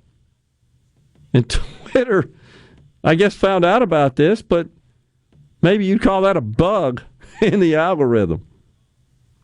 I mean, so it's not true to say, it's not factual to say that it's not possible to include rules in software code, programming code, that doesn't contain some sort of biases in it. That's absolutely possible. I mean, just look at the engagement numbers since Musk took over from the most vocal from the left. They have plummeted. Yeah. You had some of these nuts on there spouting nonsense, getting tens of thousands of retweets and hundreds and thousands of likes. Now they're down to less than 1,000 apiece. Absolutely true. And I think that he will get to the bottom of the bots and the fake accounts. I think he'll get to the bottom of that, and I think we'll see change there in a positive way. And I think that's good. Actually, guys, he is responsible. How in the heck do you think the CPI got that high? That's true, talking about the Social Security adjustments. Good point. That's an excellent point there from Zach in Oxford. Joe did cause the COLA with his leadership, his inflation. Somebody else picked up on it. You guys are smart. I agree. Of course, we got some sound here. Did I send you some sound on Joe talking about inflation? I can't remember. There was so much to pull out yesterday of the speeches. I want to say I sent you something. But on what is inflation? You see that? What he describes as inflation. Maybe I didn't send it to you.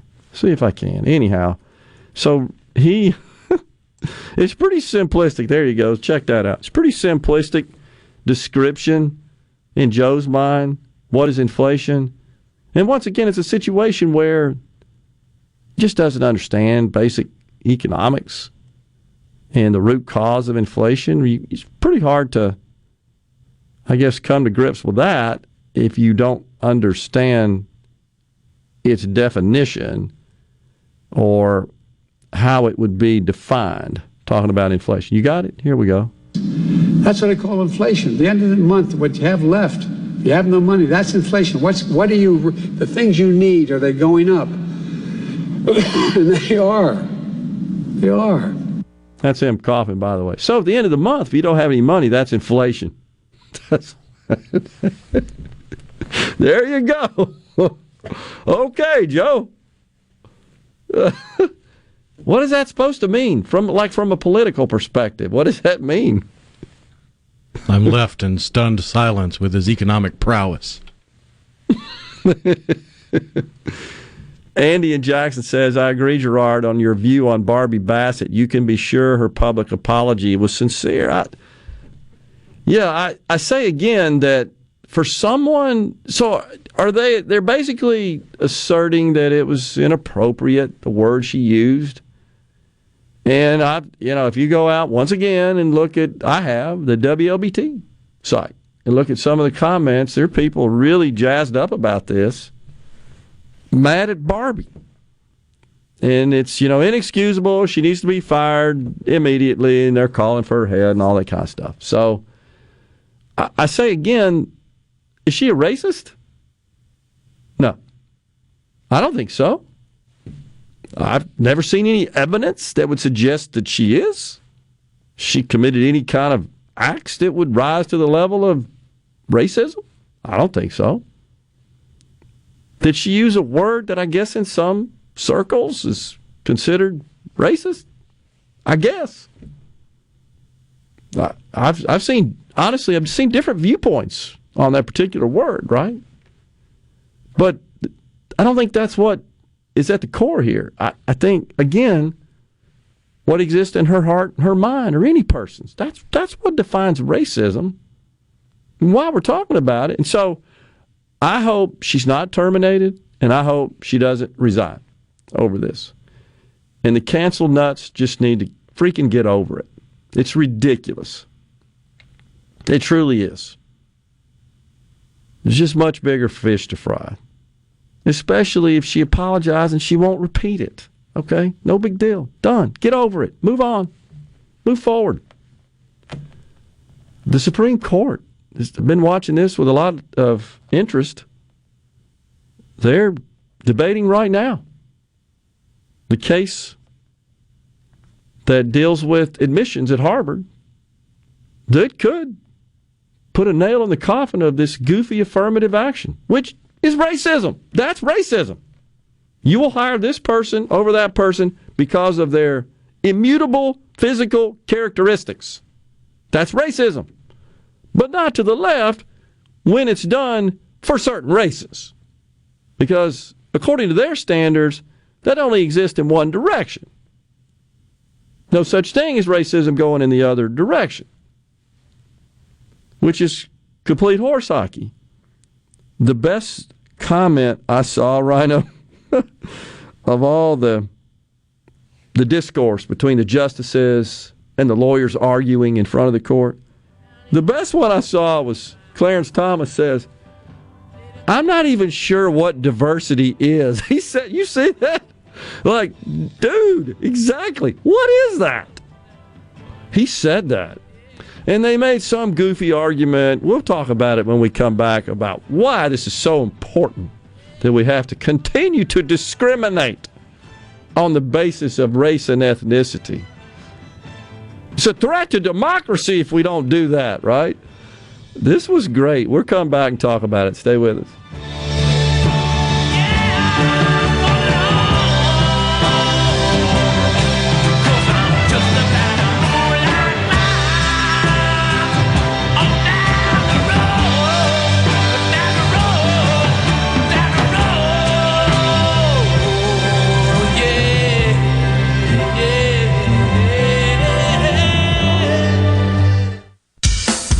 Now back to Middays with Gerard here on SuperTalk, Mississippi.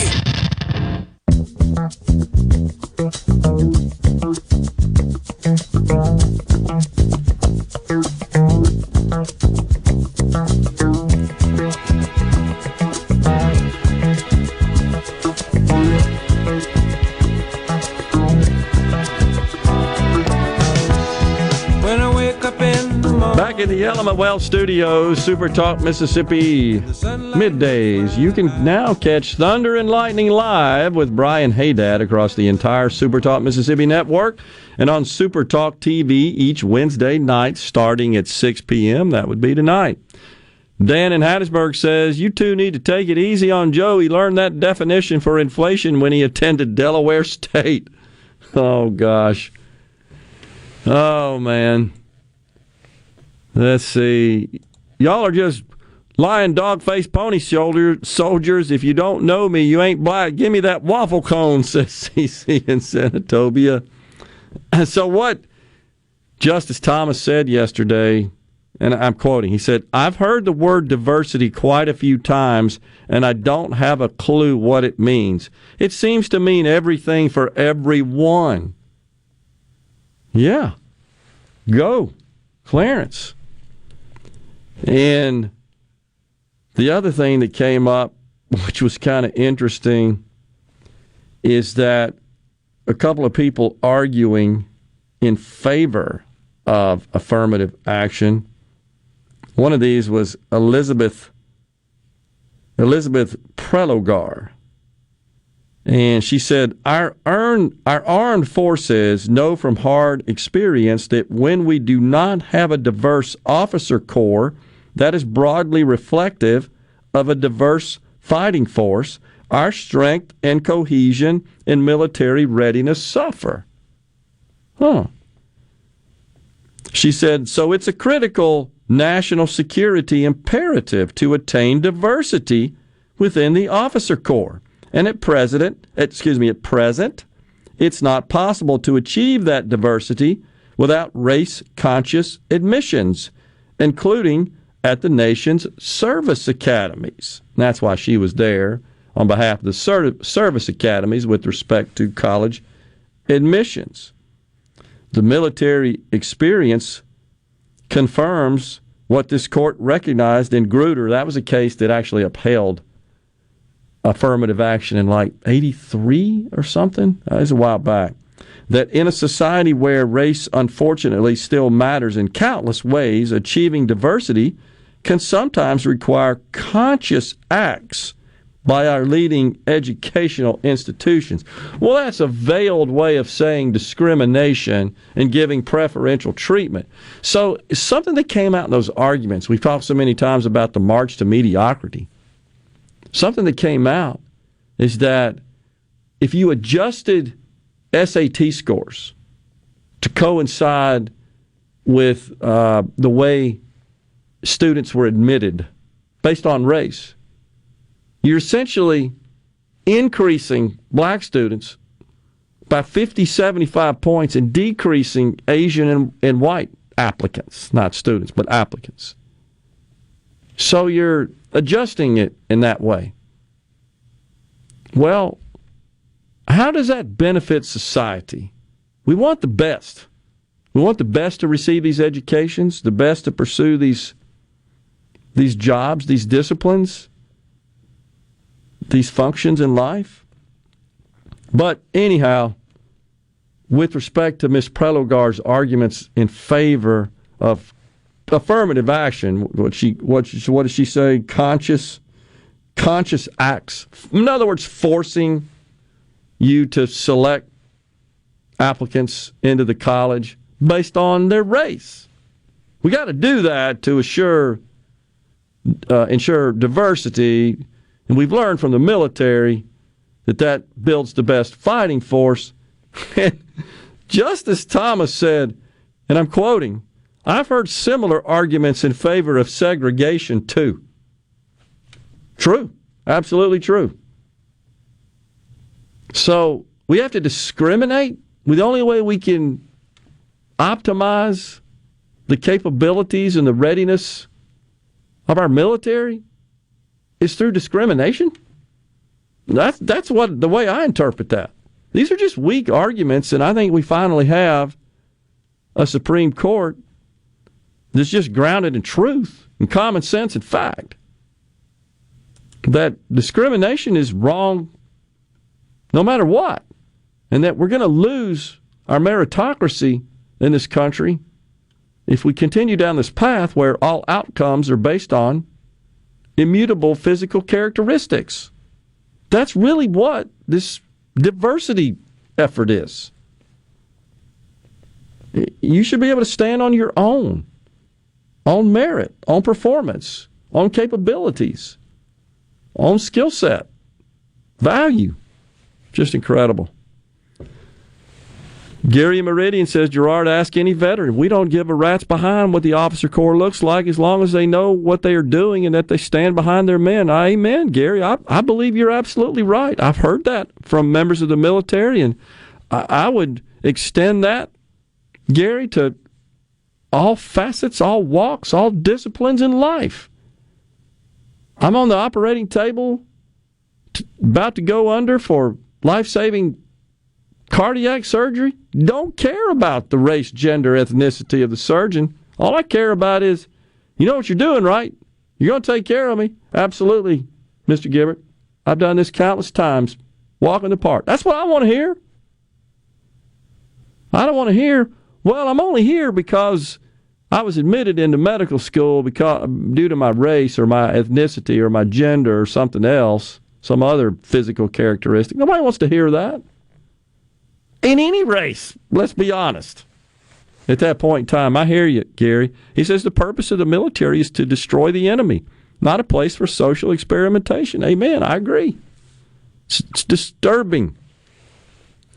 Tim and McGee says if they did make Barbie apologize, do you think this would have been an issue at all? Hell, I still don't know what the word means. Never heard of it. I'm honestly not sure, Tim. I don't know. But apparently there was a meltdown. Sometimes, Rhino, I think people just want a cause. They just want a pound of flesh, right? They want that dopamine rush that you've talked about so many times. Let me go out there. Their lives are so sad and lonely that they have to feel something and get agitated over nonsense. But you know what my message to them is? Go be somebody. Go do something. Go produce something for society. You're not doing that by tearing down somebody else on social media over some stupid word. You're just not. I've known Barbie for many years, not a racist bone in her body, praying for her and her family. That on the 662. That's why I sarcastically use the term hashtag activism, because it does jack diddly squat. I agree. Larry and Jackson, the young people at Channel 3, are going to ruin their station if they make Barbie leave. A lot of longtime viewers will move on. I believe that's probably the case. Yeah, I hear you. What about a short, fat white boy playing in the NBA on the C Spire text line? Yeah, we've talked about that before. I hearken back to that classic video we played, the University of Florida. They interviewed a few students, asked them what they thought about implementing diversity, equity, inclusion, and giving preferential treatment in admissions and grading and other academic endeavors based on race, etc. Yeah, I'm all for that. Well, what about the football team? Oh, no, we're terrible as it is. Remember that? I mean, they were serious, too. I'm okay with it in the classroom or in the admissions office, but not on the football team. That's different. We got to win the football game because it affects them, see? Now you're affecting them. It's just unbelievable. And Barbie Bassett Moe says is very successful and really doesn't need the headache WLBT has become over the last decade. That's maybe true. We've already set the appeasement precedent. Barbie will fall victim in the name of appeasement. I hope that's not the case. That's Thomas in Greenwood. We got a special session underway right now. You guys have heard that on our news, have probably seen that. Across the Magnolia State, the governor says they got a big economic project that must be attended to down there at the legislature. So they are, I believe, in session right now, gabbled in around 10 o'clock and discussing particulars. I'm not exactly sure, but we will find out. We'll talk about it. Not exactly sure why the legislature and the government's got to get involved. We could guess all kind of things. It could be some sort of financial incentives, enticements that the company that are required in order for the company to pull the trigger on this $2.5 billion project. I'm not sure. It could be some other matters pertaining to possibly land was something else that I thought about. I don't know. I've seen no reports thus far, Rhino. I'm not sure if you have. But let's see. Where you get that from, Thomas? So the state is spending $240,000 per job. Where did you get that? Where'd you get that data? I'm curious. I haven't seen that or heard that. Let me know. I don't know what they're spending. It sounds like a lot to me. The state is spending? No, it's $2.5 billion is the amount the company's spending, Thomas. Is that what you're talking about? That's the capital investment, not the state's investment. So, not sure where you're getting that from. Half hour left on Middays in the Element Wealth Studios. Coming right back.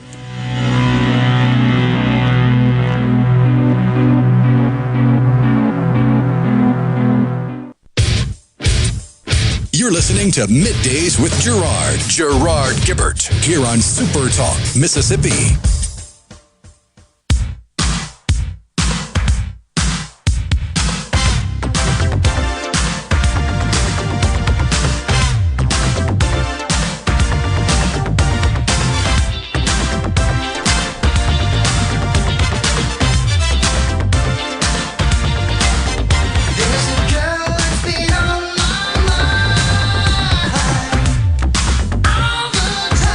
Welcome back, everyone. Midday, Super Talk, Mississippi, in the Element Well Studios. So, lots of questions about Barbie Bassett. Of course, more of a local personality here in Central Mississippi, WLBT, which has a pretty big footprint. But she said, was it Saturday? It was Saturday, right?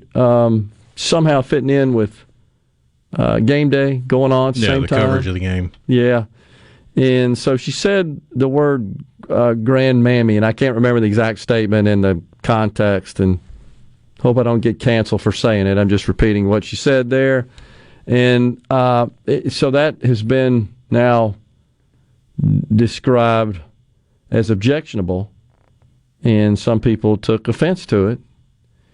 And so I guess there's some link to the word mammy that goes back to slave times of slavery, right? That refers to, like, I think that was the reference to the. Didn't she win an Oscar in Gone with the Wind? Yeah, was Mammy. Yeah, you're right about that. I thought you're right. That's in the movie. That's what they called her, right? I mean, that was the term used. It's I think it's typically used to depict a black woman who works for a white family and cares for the children, etc., which is the way Mammy was portrayed in the movie. And what an incredible acting performance that was, right? It's unbelievable. So, again, I think her statement, isn't it? It was Hattie McDaniel. For her role as Mammy in Gone with the Wind, she won the Academy Award for Best Supporting Actress, becoming the first African American to win an Oscar. Was obviously well deserved. It was an incredible performance. Of course, all the acting in that movie it's classic. But of course, is that one of the reasons I assume that you got to see all these disclaimers, about 14 pages of contextualized disclaimers right before you can watch Gone with the Wind? Oh yeah, insane. One of the greatest motion picture works of art ever. It's art. Forget about the content. Nobody's saying they're for slavery because they made the movie.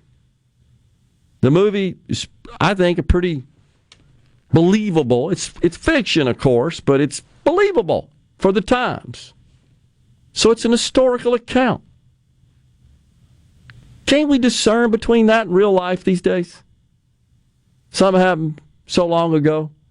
Not if you're on the left, because if you're on the left, you just regurgitate whatever you've been spoon-fed. So you get somehow some sort of twisted power out of just holding on to 1862, right?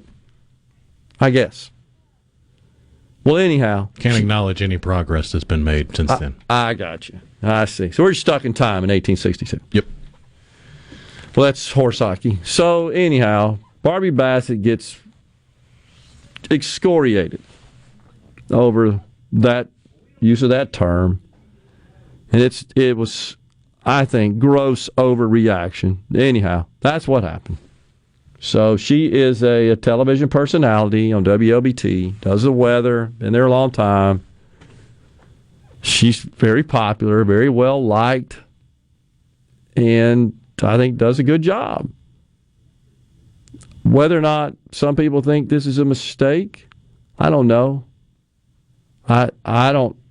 Again, I say it's a mistake if there was something intentional out of her heart and out of her mind that had some racist theme to it, but it's just not clear that that's what that was. I'm not buying that, honestly. And again, you have to look at a person's whole life.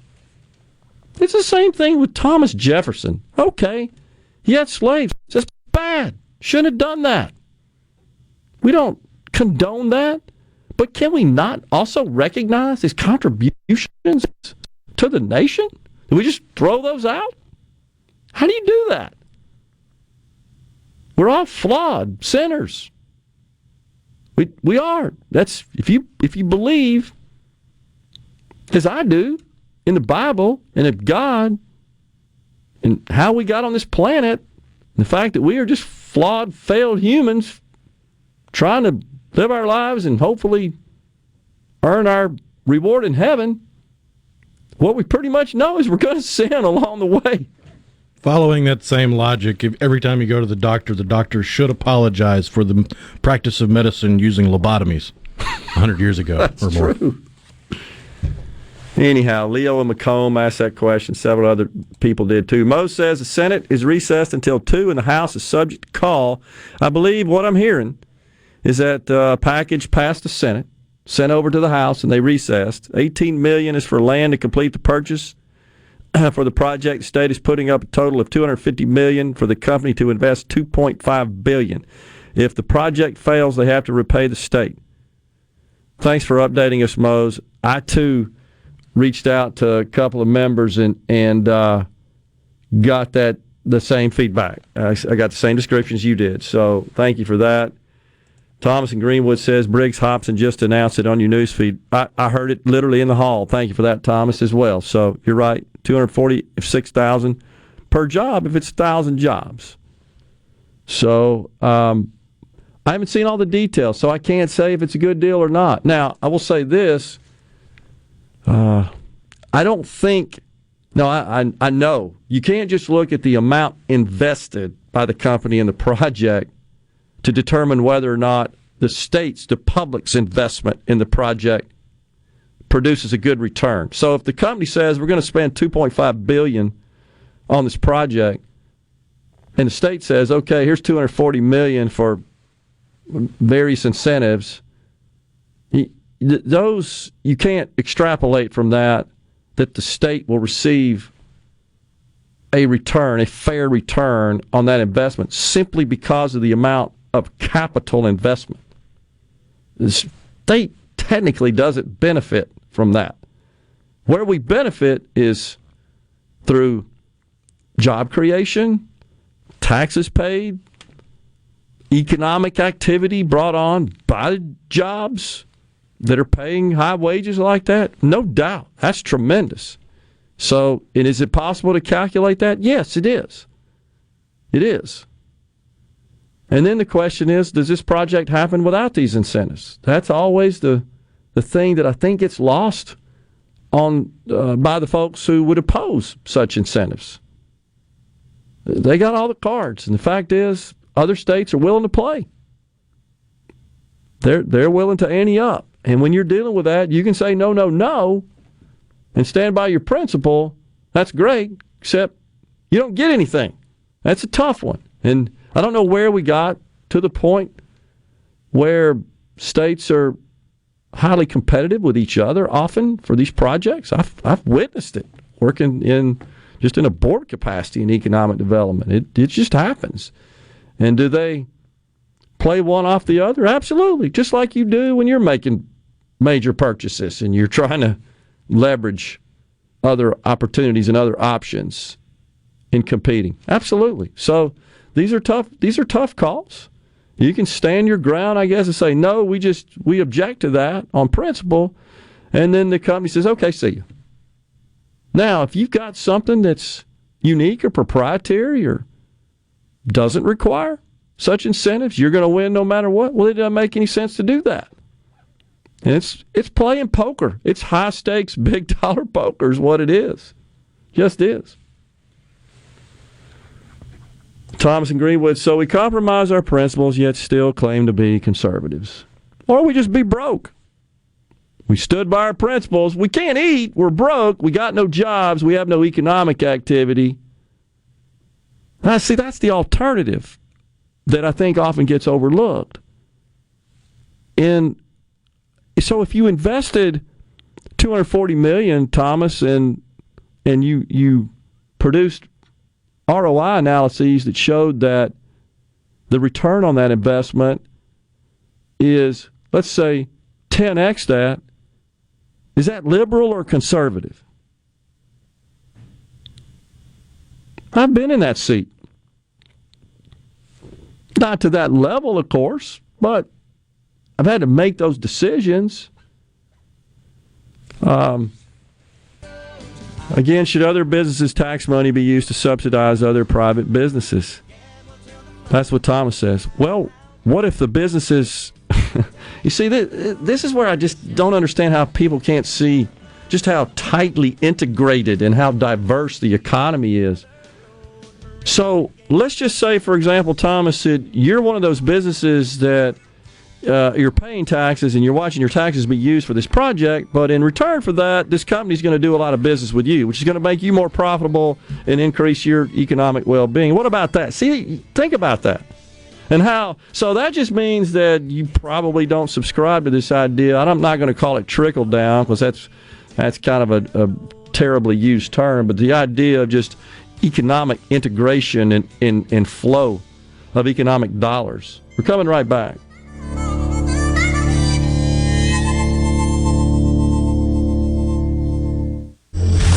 You're listening to Middays with Gerard here on SuperTalk, Mississippi.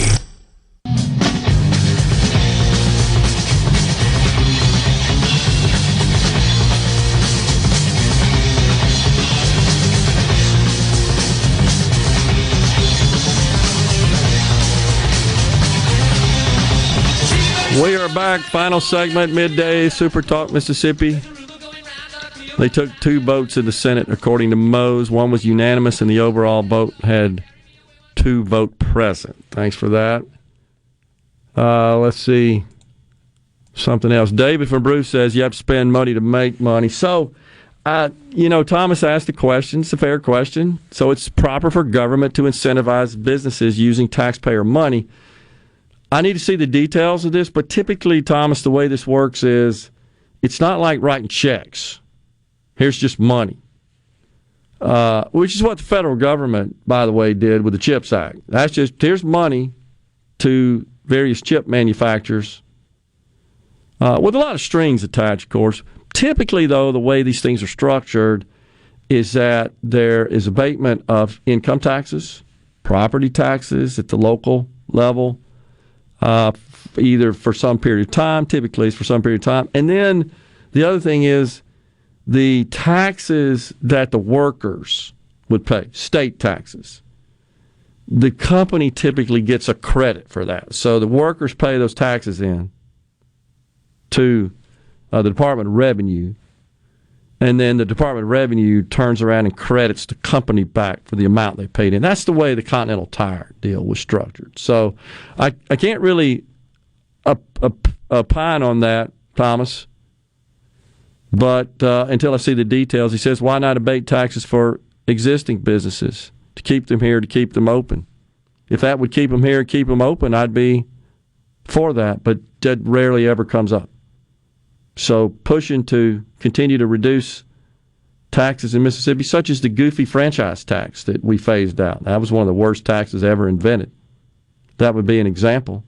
Mississippi already has a relatively low tax environment. Our problem in attracting businesses here is typically not that. That's not where we run into challenges. It's availability of labor.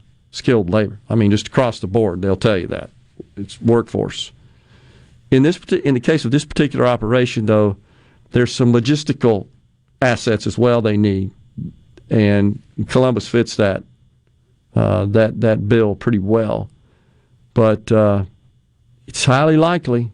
I would be shocked to learn that there aren't other competitors out there that are offering sweet deals to get them in. So we could say, no, we're not playing.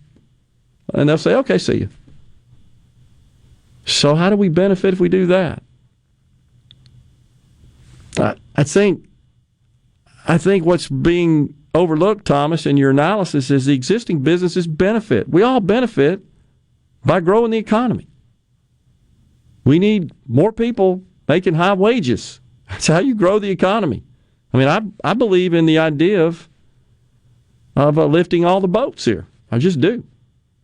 You know, you get 1,000 people in the Golden Triangle area making those kinds of wages. You know what they do? They buy cars and houses and appliances and everything else you buy to live, and they got more disposable income to do with it. So guess who benefits? All the businesses, because all the people they're buying that stuff from, they make more money, and they hire more people, and they're able to pay their people more. I mean, it's pretty simple economics. Snowball effect. Now, if this were to incentivize a business to come in and locate across the street from one already engaged in that industry, yeah, I'd have a huge objection to that. But I don't think that's the case. I know that's not the case. This is a very unique sort of operation.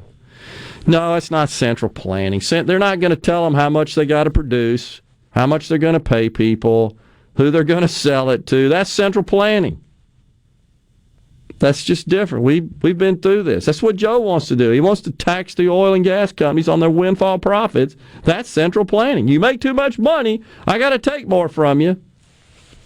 That clearly is central planning. We wouldn't have a Nissan or a Toyota without economic incentives. And I'm not saying that they're all good, they all make sense, and that we should just sign off on every one of them. No. I think each case has to be analyzed individually. And it does take a fair amount of work to do that. Also, there's some provisions, it is my understanding in this package, that if they fail to meet some of the requirements, some of this money can be clawed back. I'd be curious to know the details of how that would be performed. I think there have been lessons learned in the past on that, where that wasn't included in certain incentive packages, and I think our government's learned the lesson on that, so I believe that's good. So what's the industry we are about to flood with capital? I think we can talk about that now. Can we not, Rhino? I don't think it is non-disclosable information. I think it's public information. It's an aluminum mill. That's what it is, right? Yeah. So that's what it is. And I don't know that we have another one in the state of Mississippi, to my knowledge. Yeah. So that's the deal. And again, we could certainly say no. And if that's what you want to do, be sure to let your reps and senators know. But gosh, it sounds to me like it's being received very favorably if we had a vote in the Senate. One unanimous and one with two presents. Sounds pretty good to me. I think the House is just working through some details. We're out of here today. I think Russ Latino filling in tomorrow. I'll be up in Oxford and then in Starkville on Friday. Looking forward to that. Until then, stay safe. God bless everyone. A SuperTalk Mississippi media production.